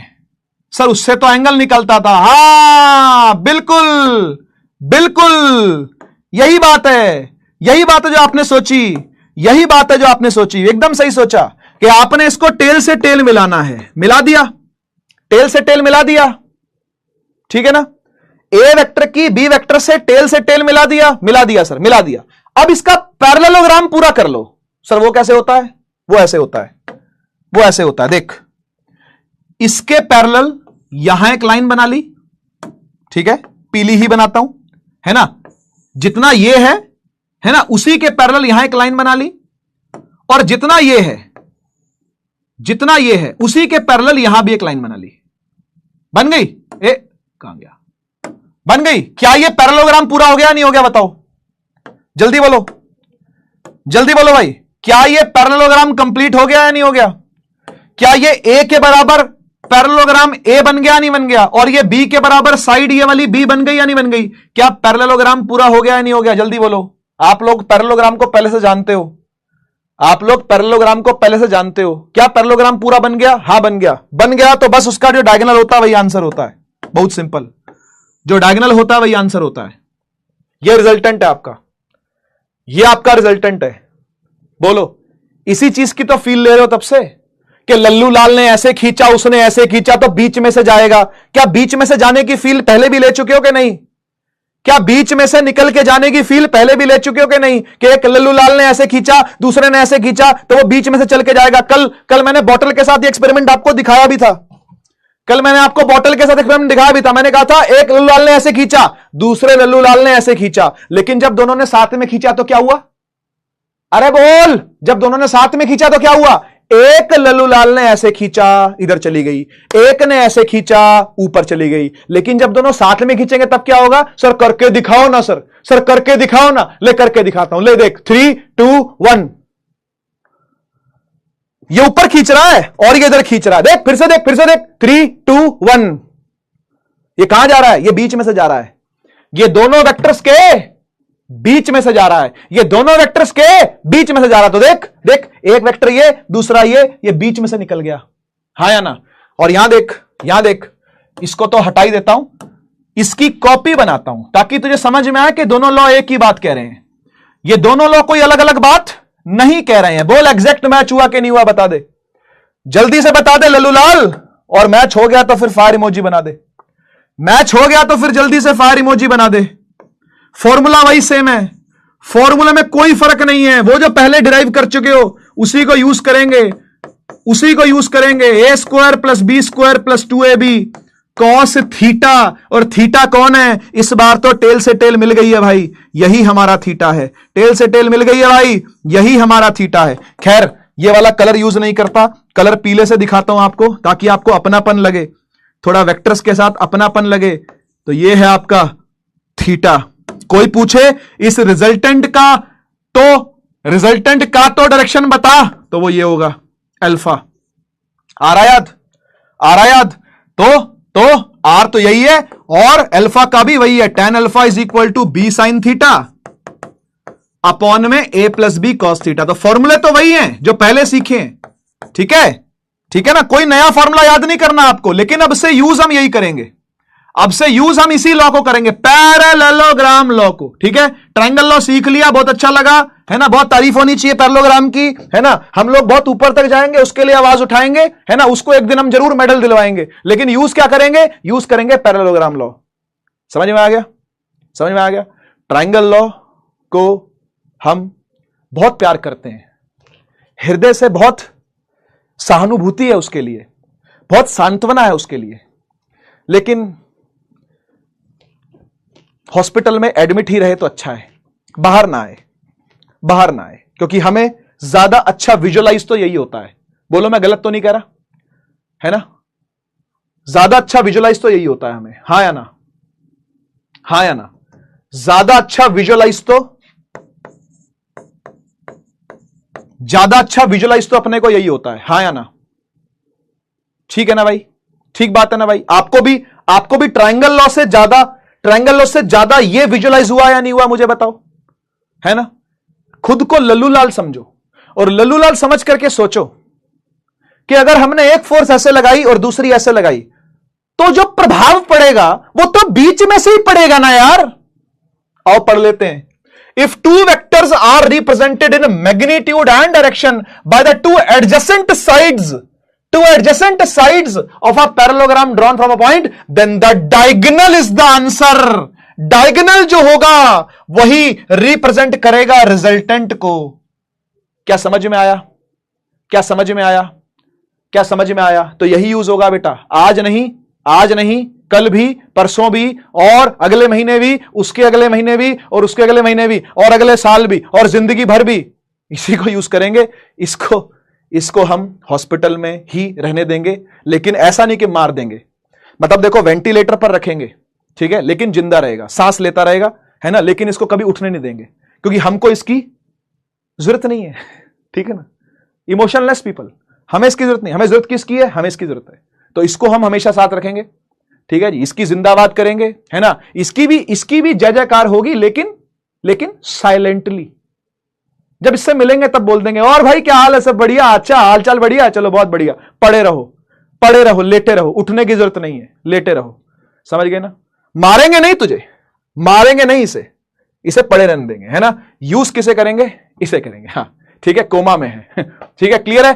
तो ये था पैरेललोग्राम लॉ। ठीक है, प्यार मिलेगा पूरा, पैरेललोग्राम लॉ को प्यार मिलेगा बेटा पूरा, है ना? ठीक है जी। एक बात आपसे और करते हैं, क्योंकि पैरेललोग्राम लॉ आ ही गया है, पैरेललोग्राम लॉ आपके सामने आ ही गया है, तो आपको अब और ज्यादा फील आएगी बातों की। मुझे एक बात बताओ बेटा, अगर ये दो वेक्टर हैं, ध्यान से देखियो, ये दो वेक्टर बिल्कुल इक्वल लिए हैं मैंने, इक्वल लिए ना, है ना, एकदम इक्वल वेक्टर है ना, मतलब दोनों सेम है ना मैग्नीट्यूड में, दोनों सेम है ना मैग्नीट्यूड में, दोनों मैग्नीट्यूड में सेम है ना? हां सर सेम है। ठीक है, अगर मैं इनको ऐसे जोड़ दूं, ठीक है, अगर मैं इनको ऐसे जोड़ दूं, है ना, और फिर पैरेललोग्राम पूरा कर दूं, अंदाजे से कर रहा हूं अभी ऐसे, क्योंकि फ्री हैंड बना रहा हूं, है ना, ऐसे पीछे मत पड़ जाना मेरे, सर ये तो कम लग रहा है, ये तो ज्यादा, मुझे भी पता कम ज्यादा क्या है भाई, है ना, प्लीज अंडरस्टैंड। ठीक है, प्लीज अंडरस्टैंड, है ना? अब भाई ये वेक्टर ए है, ठीक है, और ये वेक्टर भी ए है, क्योंकि दोनों इक्वल हैं, दोनों मैग्नीट्यूड में बराबर हैं, दोनों मैग्नीट्यूड में बराबर हैं अगर, तो इनका जो रिजल्टेंट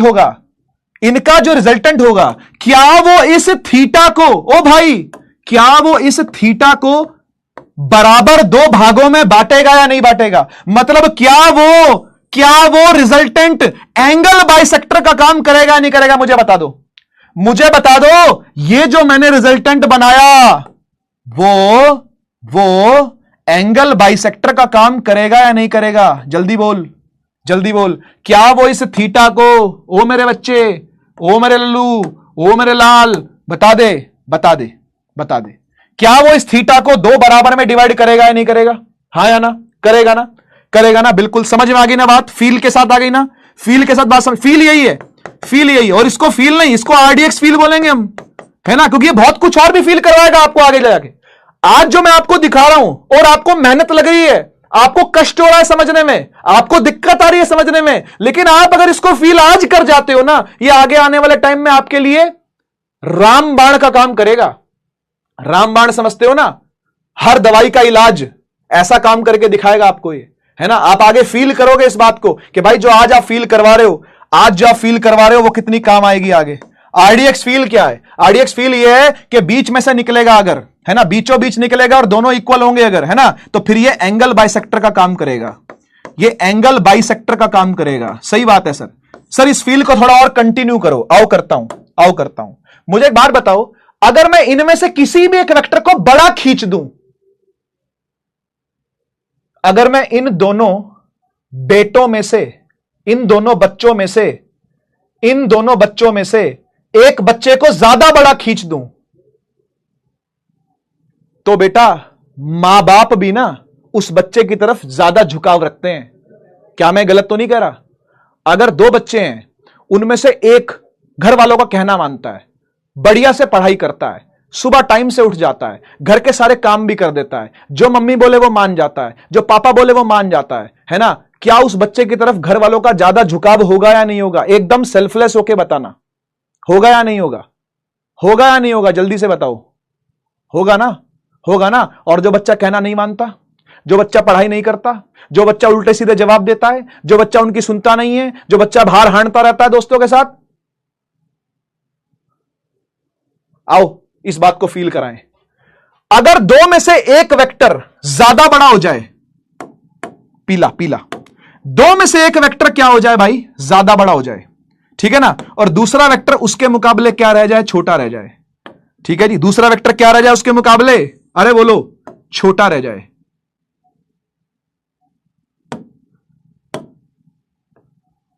ये वेक्टर इससे लगभग 3 गुना शायद बड़ा हो गया है ना, इसको 3a बोल देते हैं और इसको a बोल देते हैं। आप मुझे एक बात बताओ, आप मुझे एक बात बताओ, जो इनका प्रभाव आएगा, जो इनका प्रभाव आएगा वो किसकी तरफ ज्यादा झुका हुआ आएगा? खुद बता दो ये बात, खुद बताओ ये बात। आप चेक कर लो, आप चेक कर लो किस तरफ का एंगल ज्यादा छोटा है और किस तरफ का एंगल ज्यादा बड़ा है। आप खुद बता दो जरा, किस तरफ का एंगल ज्यादा बड़ा है और किस तरफ का एंगल ज्यादा छोटा है? ये वाला एंगल छोटा रह गया और ये वाला एंगल देखो बड़ा है। देख पा रहे हो? देख पा रहे हो? देख पा रहे हो? देख पा रहे हो? है ना? तो मैंने पैरेललोग्राम जब कंप्लीट किया तो डायगोनल का झुकाव लंबी वाले वेक्टर की तरफ ज्यादा आया। यानी सीधी सी बात यह है, सीधी सी बात यह है कि भैया जैसे जैसे ये वेक्टर और बढ़ता जाएगा, क्या क्या बोलते हो भाई? क्या बोलती पब्लिक? अगर ये वाला वेक्टर ज्यादा बढ़ता जाएगा तो क्या ये और नहीं झुकता जाएगा? हां या ना बोल दो, हां या ना बोल दो इस बात पर, हां या ना बोल दो बेटा इस बात पर। अगर ये पीला पीला, अगर ये पीला वेक्टर और बड़ा हो जाए भाई, अगर ये पीला वेक्टर, अगर ये नीचे वाला वेक्टर और बड़ा हो जाए भाई, है ना, और ये वेक्टर और छोटा हो जाए, और छोटा हो गया, और छोटा हो गया, यानी ये हो गया 10a और ये हो गया a, तो मुझे बता दे, मुझे बता दे, जल्दी से बता दे, जल्दी से बता दे कि झुकाव किस तरफ ज्यादा होगा बेटा? है जी? है जी बेटा? झुकाव किस तरफ ज्यादा होगा? झुकाव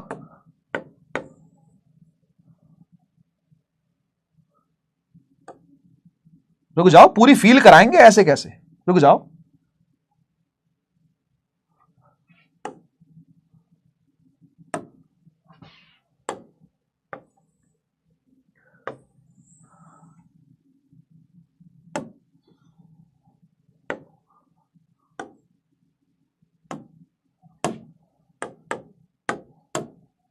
लो जी, चेक करके बताओ जरा, चेक करके बताओ जरा एंगल का फर्क, चेक करके बताओ जरा एंगल का। क्या फील आई? क्या फील आई? फायर इमोजी चाहिए भाई, फील आई तो। दिल वाला इमोजी नहीं चाहिए, फायर वाला इमोजी चाहिए अगर फील आई तो। अगर फील आई तो फायर वाला इमोजी चाहिए भाई। ठीक है ना? ठीक बात है कि नहीं है? ठीक बात है कि नहीं है बेटा? ये जो अल्फा होगा, ये जो अल्फा होगा, ये उस तरफ को झुक जाएगा जिस तरफ वेक्टर बड़ा होगा, उस तरफ को झुक जाएगा जिस तरफ वेक्टर बड़ा होगा। देख लो, देख लो, उस तरफ को झुक जाएगा जिस तरफ वेक्टर बड़ा होगा। हाँ या ना? क्या फील आई या नहीं आई? ये फील बहुत जरूरी है, ये फील लेनी बहुत जरूरी है ना? अब मुझे एक बात बताओ, अब मुझे एक बात बताओ, एक लल्लू लाल था, एक लल्लू लाल था, ठीक है, जिम में जाता था, बहुत कई सालों से जिम जा रहा था, ठीक है, बहुत ताकत है, बलशाली है एकदम, ठीक है ना, फुल डोले शोले, टाइट बॉडी एकदम, ठीक है ना, और उसके सामने एक ना पतला सा लल्लू लाल आ गया, ऐसे मुंह वाला, ठीक है, एकदम पतला सा, हड्डी, कुछ नहीं खाता ना कुछ पीता है, ठीक है, थप्पड़ ही खाता है बस, है ना, इस टाइप का एक लल्लूलाल आ गया। तो दो लल्लूलाल क्या कर रहे हैं, दो लल्लूलाल क्या कर रहे हैं, एक बॉक्स पर फोर्स लगा रहे हैं। दो लल्लूलाल क्या कर रहे हैं, एक बॉक्स पर फोर्स लगा रहे हैं, है ना। तो मैंने बोला, मैं कहा लल्लूलाल 1 एक काम कर पहलवान, जितना मन करे उतनी फोर्स लगा। तो उसने इतनी फोर्स लगाई, ठीक है। और जो पतला वाला लल्लूलाल था, मैंने बोला बेटा जितनी तेरे में जान है उतनी फोर्स लगा। तो उसने इतनी फोर्स लगाई, इतनी फोर्स लगाई, ठीक है। अब अगर मैं आपसे पूछूं कि पैरेललोग्राम लॉ लगाओ अब ऋतिक सर को क्यों रोस्ट कर रहे हो भाई पैरेललोग्राम लॉ लगाओ, ठीक है। हाँ राजवंश सर आ गए, बिल्कुल बिल्कुल राजवंश सर आ गए, एकदम डोले शोले, है ना। और उन्होंने एक तरफ को फोर्स लगा दी, ठीक है ना। और फिर यहां पर कोई पतले से सर आ गए हैं, उन्होंने नीचे की तरफ फोर्स लगा दी, ठीक है। तो आप एक बात बताओ, अगर मैं पैरेललोग्राम लॉ लगाऊं तो मुझे बताओ पैरेललोग्राम लॉ लगाने के लिए मुझे क्या करना पड़ेगा। पहला स्टेप क्या है, टेल से टेलों को मिला, टेल से टेलों को मिला, टेल से टेल मिला, ओ टेल से टेल मिला, मिला दी ओ मिल जा भाई।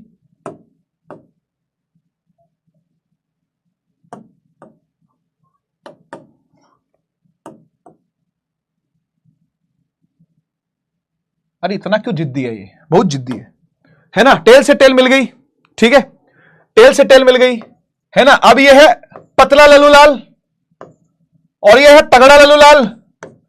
आप मुझे बताइए, अगर एक बॉक्स पर एक फोर्स ऐसी लगी और एक ऐसी लगी, वो बॉक्स किस तरफ को ज्यादा जाएगा, फील क्या कहती है। वो बॉक्स किस तरफ को ज्यादा जाएगा, फील क्या कहती है। आपकी फील क्या कहती है, वो बॉक्स कौन ले जाएगा अपनी तरफ ज्यादा, वो बॉक्स कौन ले। अबे भाई अपने टीचरों को तो छोड़ दो, कम से कम रोस्ट करना, सुनील भैया, बबुआ सर बताओ यस लल्लूलाल 1 ले जाएगा, यानी राजवंश सर ले जाएंगे। सही बात है, बिल्कुल सही बात है ना। तो वो बॉक्स बेचारा कैसे जाएगा उड़ता हुआ, पता है, ऐसे जाएगा, ऐसे, है ना। और यहां आ जाएगा वो थोड़ी देर के बाद। ऐसा होगा कि नहीं होगा, है ना। ऐसा क्यों हुआ, ऐसा इसलिए हुआ बेटा, क्योंकि जब हमने पैरेललोग्राम लॉ लगाया तो उसने हमें क्या बताया, उसने हमें बताया कि जो रिजल्टेंट होगा वो इनके बीचों बीच ऐसे निकलेगा, ऐसे निकलेगा। सही बात है कि नहीं, सही बात है कि नहीं। क्या फील आ गई, क्या फील आ गई, क्या फील आ गई क्या फील आ गई, ठीक है। तो ये क्या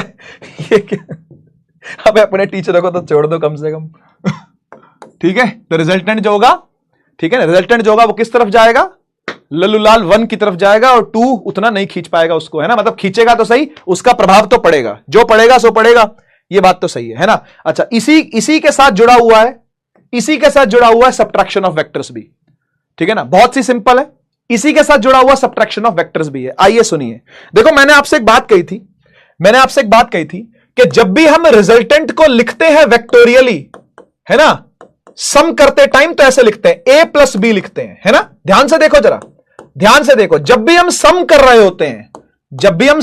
होते हैं तो हम लिखते हैं r vector is equal to a vector plus b vector. सही बात है ना, सही बात है ना। अच्छा, अगर हम सब्ट्रैक्ट करेंगे ना तो हम कैसे लिखेंगे, जरा देखो। अरे यार तुम मानोगे नहीं यार, अपने टीचरों को रोस्ट कर रहे हो यार, कमाल हो गया यार। बस करो भाई, बस करो। यहां देखो, रिजल्टेंट होगा a vector minus of b vector, ऐसे लिख सकते हैं हम, है ना। सब्ट्रैक्शन को हम a माइनस b लिख सकते हैं, बिल्कुल लिख सकते हैं सर।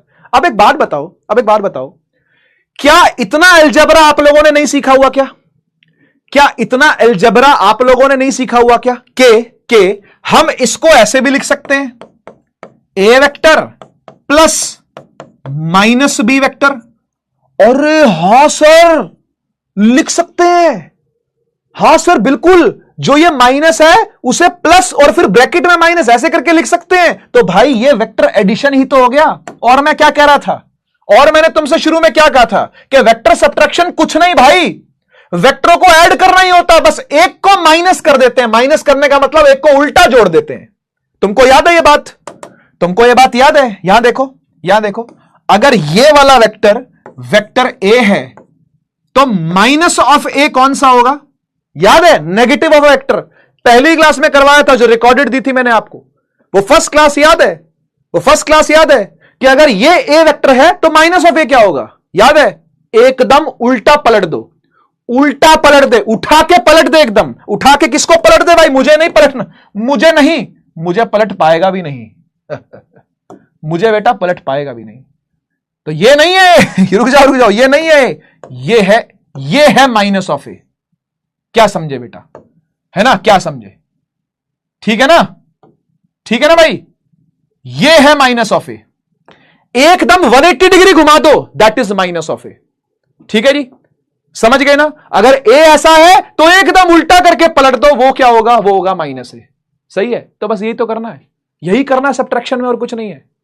दिखाता हूं, आओ देखो, इसको उड़ाते हैं अभी, है ना?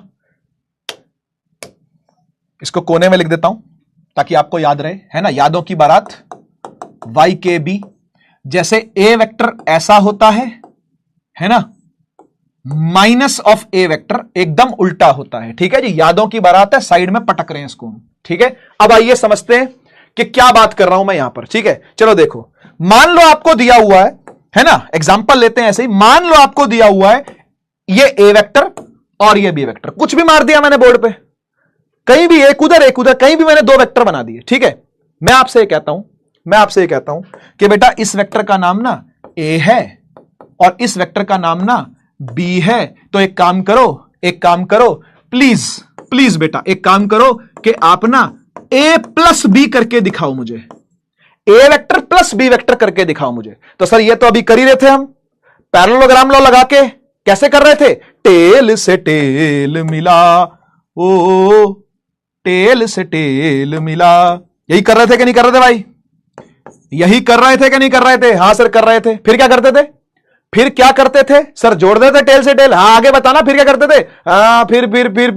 फिर इसका पैरेललोग्राम पूरा करते थे, है ना? फिर क्या करते थे? फिर इसका पैरेललोग्राम पूरा करते थे, यानी यहां से एक यहां पे बनाया, है ना यार, और यहां से एक डॉटेड यहां पे बनाया, और फिर दोनों के बीच में से, यानी ये जो इनका एंगल बिटवीन द वेक्टर्स होता है, इसी में से हम इनका रिजल्टेंट खींच दिया करते थे सामने की तरफ। कुछ याद आ रहा है ना? ओ गजनियों कुछ याद आ रहा है कि नहीं आ रहा? गजनियों क्या है? शॉर्ट टर्म मेमोरी लॉस, कुछ याद आ रहा है? गोल्ड फिशेस, यही है ना रिजल्टेंट वेक्टर? ठीक है ना? This is A plus B, A vector plus B vector, ये रिजल्टेंट वेक्टर है। लेकिन अब आपसे क्या कहा जा रहा है? अब आपसे कुछ और कहा जा रहा है। अब आपसे कह रहे हैं कि भाई देख, इसी को ले लेता हूं, ठीक है ना? एक वेक्टर ए है, ठीक है, और एक वेक्टर बी है, ठीक है? कहीं भी पटके हुए हैं, यहां कहीं भी पटक दिए, ठीक है ना? कहीं भी पटके हुए हैं, जहां बोलो वहां पटक देंगे। ये ए है और ये क्या है? बी है ना? इस बार आपसे क्या कहा? इस बार आपसे कहा भाई जी एक काम करिए, आप ना ए माइनस बी करके दिखाइए इस बार। ओहो, ए माइनस बी का क्या मतलब होता है? ए माइनस बी का मतलब होता है कि आप ए वेक्टर में minus of B vector add कर रहे हो। माइनस ऑफ बी वेक्टर क्या होता है? इसको उल्टा पलट दे बेटा, इसको उल्टा पलट दे, ये होता है। This is minus of B vector. हाँ या ना बोल दो, हाँ या ना बोल दो, है ना? यही है ना माइनस ऑफ बी, है ना? थोड़ा मैच कर रहा है कि नहीं कर रहा इससे? नहीं कर रहा, थोड़ा ज्यादा घुमा दिया मैंने, है ना? अब ठीक है, तो यही है ना माइनस ऑफ बी? हाँ या ना? हाँ या ना? यही है ना माइनस ऑफ बी? तो क्या करो? टेल से टेल मिला देते हैं, क्योंकि ए और माइनस बी को ऐड कर रहे हैं, ए और माइनस बी को ऐड कर रहे हैं, ए और माइनस बी को ऐड, तो टेल से टेल मिला। ओ ये रहा ए वेक्टर, ये रहा माइनस ऑफ बी वेक्टर, और ये है इस बार इन दोनों के बीच का एंगल। सही बात है कि नहीं? क्या पैरेललोग्राम पूरा कर दिया जाए? क्या पैरेललोग्राम पूरा कर दिया जाए? क्या कर दो सर, कर देते हैं भाई। ले भाई, ठीक है, और ये भी ले भाई, ठीक है, बढ़िया। क्या करें अब, क्या करें सर, रिजल्टेंट निकाल दो, इनके बीच में से रिजल्टेंट निकाल करके यहां लगा दो, समझ गए ना।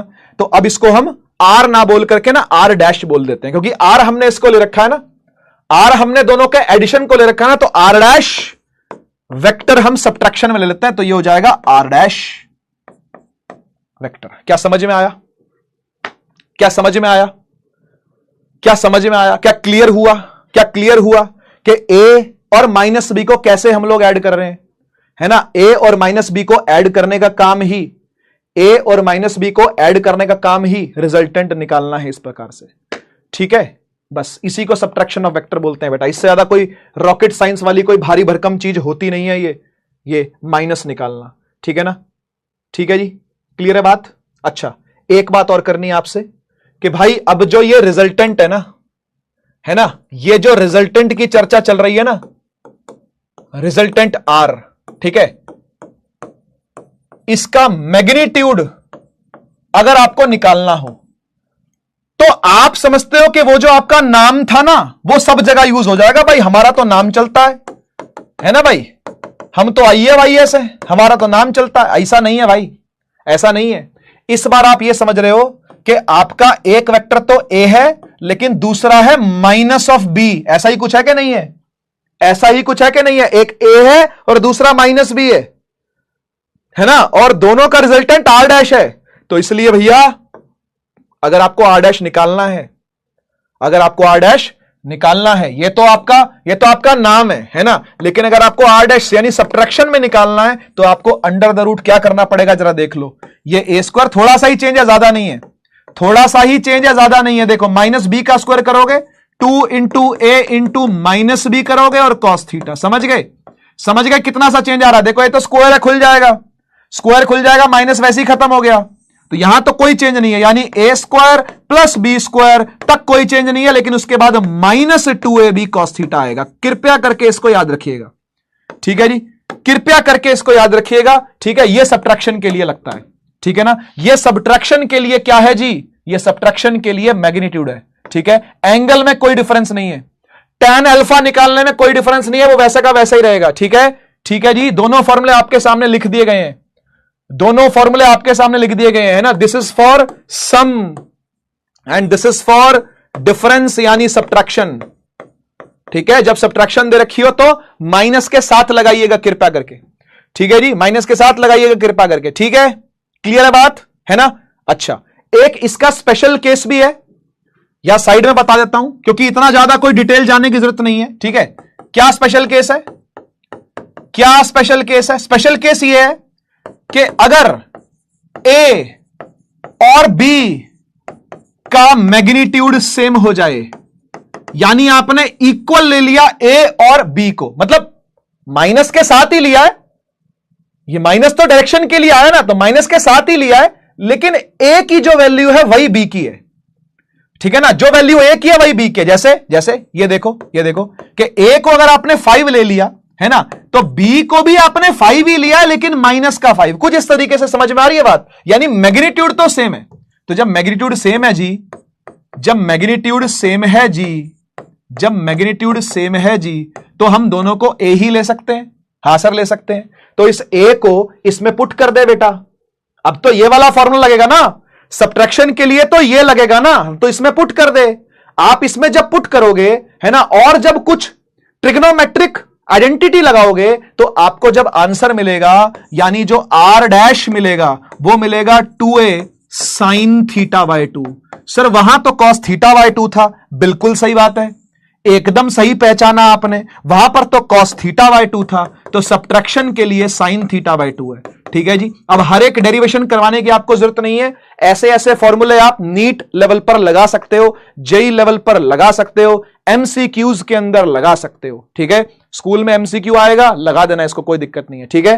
तो अगर सब्ट्रैक्शन करनी है, अगर सब्ट्रैक्शन करनी है, रिजल्टेंट निकालना है और दोनों का मैग्नीट्यूड क्या है, सेम है, तो आपने यह काम करना चाहिए, ठीक है। तो आपने यह काम करना चाहिए, साइन लगाना चाहिए, है ना। और ऐड करते टाइम क्या करते हैं जी, वो भी लिख देता हूं यहां पर। ऐड करते टाइम क्या करते हैं जी, वहां लगाते हैं 2A कॉस थीटा बाय 2, ठीक है ना। आप चाहें तो इसको खुद से भी डिराइव कर सकते हो ऊपर वाले को, है ना, लेकिन मैं करवा नहीं रहा क्योंकि हर एक चीज आप डिराइव करके क्या ही दिखाऊं तुमको यार, है ना। तो बस आप इसको याद रख सकते हो, वहां पर सम करते टाइम कॉस था और सब्ट्रैक्ट करते टाइम क्या है, साइन है, ठीक है। इतना ध्यान रखिएगा बेटा, ठीक है। कुछ सवाल कर लेते हैं एक दो, है ना, एक दो सवाल कर लेते हैं अच्छे अच्छे।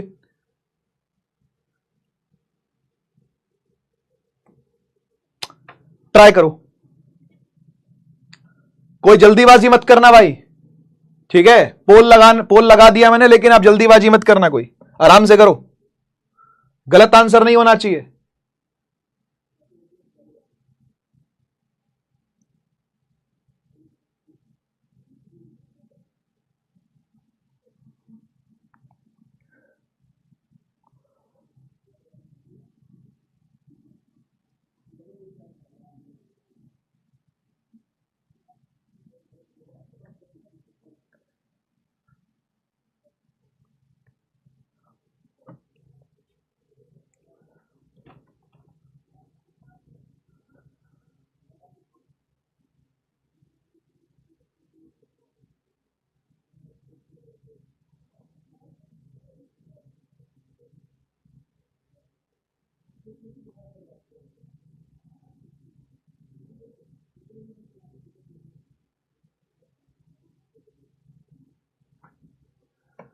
चलिए,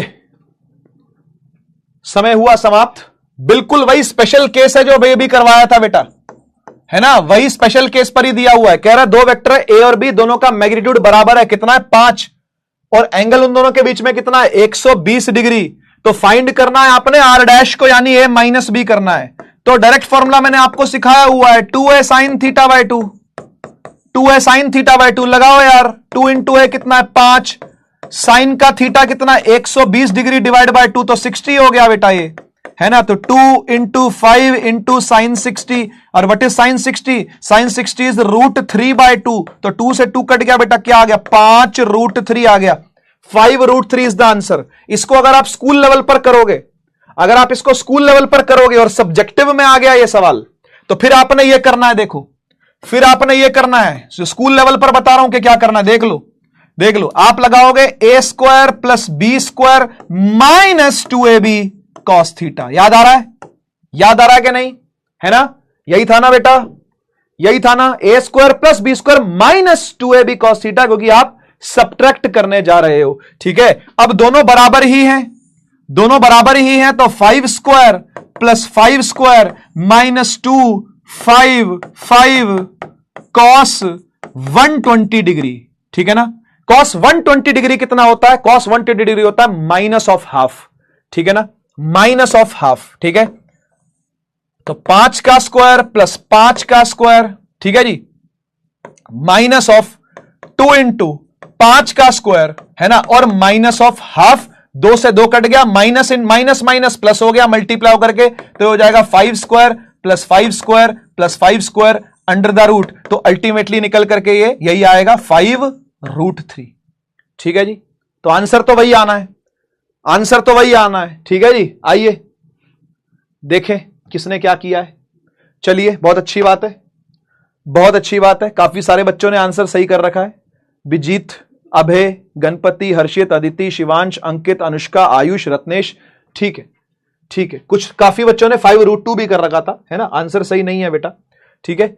आइए, नीट 2016 में भी आया हुआ है और AIPMT 1991 यानी नीट की जो पुराना वर्जन था उसमें भी यह सवाल आया हुआ है। एक बार इसको आप ट्राई करिए खुद से।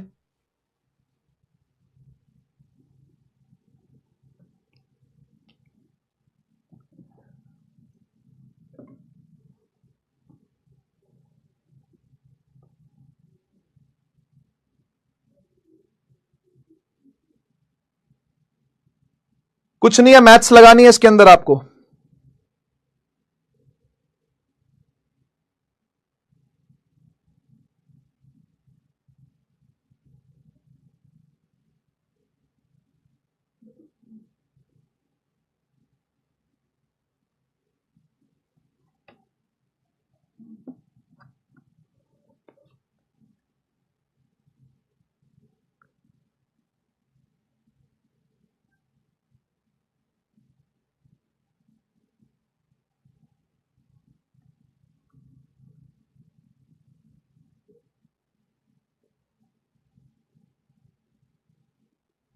चलिए समय समाप्त होता है। नीट 2016 का क्वेश्चन था। क्वेश्चन बहुत सिंपल है। क्या कह रहा है? कह रहा है जो मैग्नीट्यूड होता है ना सम ऑफ टू वेक्टर्स का, वो इक्वल है magnitude of difference of the two vectors का। यानी दो वेक्टर है, उनका सम और उनका डिफरेंस इक्वल है, ऐसा बोल रहा है। उनका सम और उनका डिफरेंस इक्वल है, यानी दोनों रिजल्टेंट यानी आर और आर डैश दोनों इक्वल है, ऐसा बोल रहा है। ऐसा बोल रहा है, कह रहा है आर जो सम में आता है और आर डैश जो डिफरेंस में आता है वो दोनों इक्वल हैं। तो इक्वल है तो रख दो आमने सामने। अरे इक्वल है तो आमने सामने रख दो, इक्वेशन बना दो, देखी जाएगी, देखी जाएगी भाई इक्वल है तो, है ना। तो आर के लिए क्या लिखेंगे? आर के लिए लिखेंगे under the root a square plus B square plus 2ab cos theta, है ना। और यहां क्या लिखेंगे? यहां लिखेंगे a square plus B square minus 2ab cos theta. सही बात है, सही बात है। अब आगे कैसे बढ़े? अब आगे कैसे बढ़े? तो आगे बढ़ने के लिए दोनों तरफ स्क्वायर खोल दो, दोनों तरफ स्क्वायर कर दो, यानी रूट से रूट काट दो। अब क्या निकल के आया? अब निकल के आया a square plus B square plus 2ab cos theta, और यहां से भी निकल के आया a square plus B square minus 2ab cos theta. A square से ए स्क्वायर कट गया, बी स्क्वायर से बी स्क्वायर कट गया, सामने आया 2ab कॉस थीटा और यहां आया माइनस 2ab कॉस थीटा। अब कौन कटेगा? 2 से 2 कटेगा, ए से ए कटेगा, बी से बी कटेगा। अब यह मत करना कि कॉस थीटा से कॉस थीटा भी काट दो, ठीक है, और बोलो 1 इज इक्वल टू -1।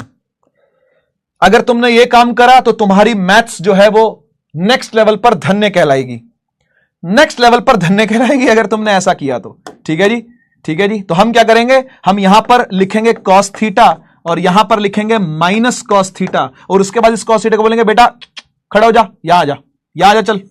तो कॉस थीटा उठा और प्लस कॉस थीटा बनकर के यहां आ गया, यहां रह गया 0। Cos theta becomes 2 cos theta, 2 cos theta is equal to 0, है ना। And now cos theta is equal to 0 divide by 2 which becomes cos theta is equal to 0, और थीटा बन गया 90 डिग्री। कॉस थीटा 0 कब होता है? कॉस थीटा 0 होता है 90 डिग्री पर।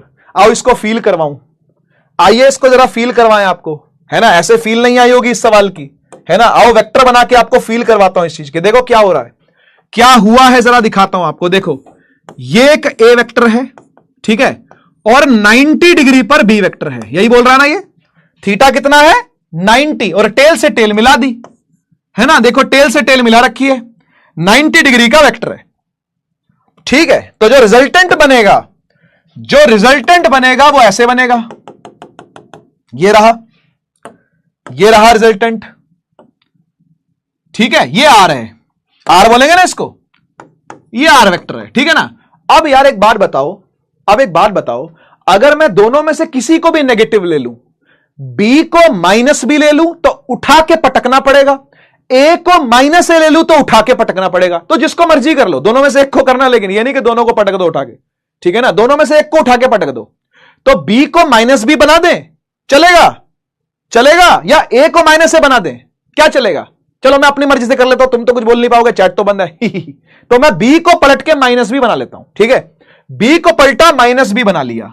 वाह भाई वाह सर, वाह भाई वाह सर, क्या मजा आ गया सर, कमाल हो गया सर। बी को पलटा तो माइनस बी बन गया, है ना। अब बी को पलट के माइनस बी बना लिया तो इसका भी डायगोनल कंप्लीट, पैरेललोग्राम कंप्लीट करके अगर मैं डायगोनल दिखाऊं आपको तो मुझे बताओ ये दोनों आपको इक्वल ही प्रतीत हो रहे हैं कि नहीं हो रहे? जल्दी से बता दो, अरे जल्दी से बता दो। ये आर डैश भी जो ए और माइनस बी का सब्ट्रैक्शन करके जो रिजल्टेंट आया है, और जो ए और बी का एडिशन करके रिजल्टेंट आया है, क्या ये दोनों आपको इक्वल दिख रहे हैं कि नहीं दिख रहे? क्या ये इक्वल वाली फील दे रहे हैं कि नहीं दे रहे? तो यही बात यहां पर हो रही है, यही बात यहां पर हो रही है, समझ गए ना। आर और आर डैश कब बराबर होंगे, उनका मैग्नीट्यूड कब बराबर होगा भाई? तब बराबर होगा जब खट खट खट खट खट खट खट खट खट खट आंसर क्या आएगा? 90 डिग्री आएगा, समझ गए ना। तो 90 degree is the correct answer, ठीक है। देखा जाए आप लोगों ने क्या किया, वैसे तो प्योर मैथमेटिक्स थी ये।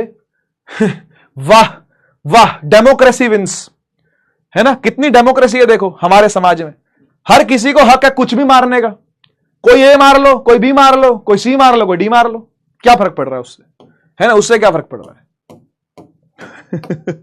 ठीक है, तो फील हो गया, फील हो गया 90 डिग्री कैसे है। ठीक है, कोई बात नहीं, कोई बात नहीं, होता है, होता है।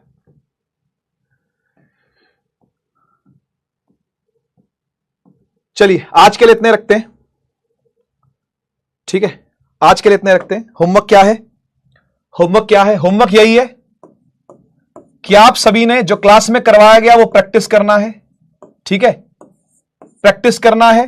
ठीक है, क्लास वर्क को प्रैक्टिस करना है आपने। ठीक है, नंबर दो आपने नोट्स कंप्लीट करके ही सोना है। ठीक है, और रिवीजन करके सोना है नोट्स।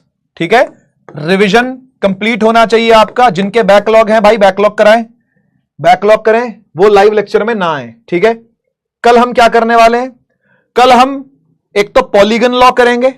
ठीक है, पॉलीगन लॉ करेंगे। पॉलीगन लॉ के अलावा छोटी मोटी और भी चीजें हैं, जैसे resolution of a vector, representation of a vector. ठीक है, ये 3 चीजें मेन है करने वाली कल। ठीक है, हो सकता है लेक्चर कुछ लंबा जाए। ठीक है, लेकिन कोशिश करेंगे कि ना जाए। ठीक है, तो 1.5 घंटे के अंदर ही हम लोग कोशिश करेंगे निपटाने की। 3 टॉपिक्स हैं, लेकिन मेजर टॉपिक्स हैं वो। ठीक है, उसके बाद आप लोग इजीली 2D को स्टार्ट कर पाओगे। उससे पहले आपको 2D समझ में नहीं आने वाली, क्योंकि वेक्टर की नॉलेज के बिना फिजिक्स आगे पढ़ी नहीं जा सकती, है ना। तो इसलिए थोड़ा सा और मेहनत कर लेना, थोड़ा सा और ध्यान दे लेना, एक बार और लेक्चर को देख लेना, 2 बार और लेक्चर को देख लेना अगर कुछ कम समझ में आया हो तो, क्योंकि फायदा आप ही का है इससे। ठीक है, मैथमेटिकल टूल जितने अच्छे आते होंगे चलाने, उतनी ही फिजिक्स अच्छी होती जाएगी। दोनों चीजें बिल्कुल डायरेक्टली प्रोपोर्शनल है। और मैं तो यह कहूंगा कि एक्सपोनेंशियल फंक्शन है। जितनी अच्छी आपको मैथ्स आती होगी, जितनी अच्छे आपको मैथमेटिकल टूल्स आते होंगे, उतना ही अच्छा आप परफॉर्म करोगे फिजिक्स के अंदर। इस बात में कोई दो राय नहीं है। मिलते हैं अगली बार।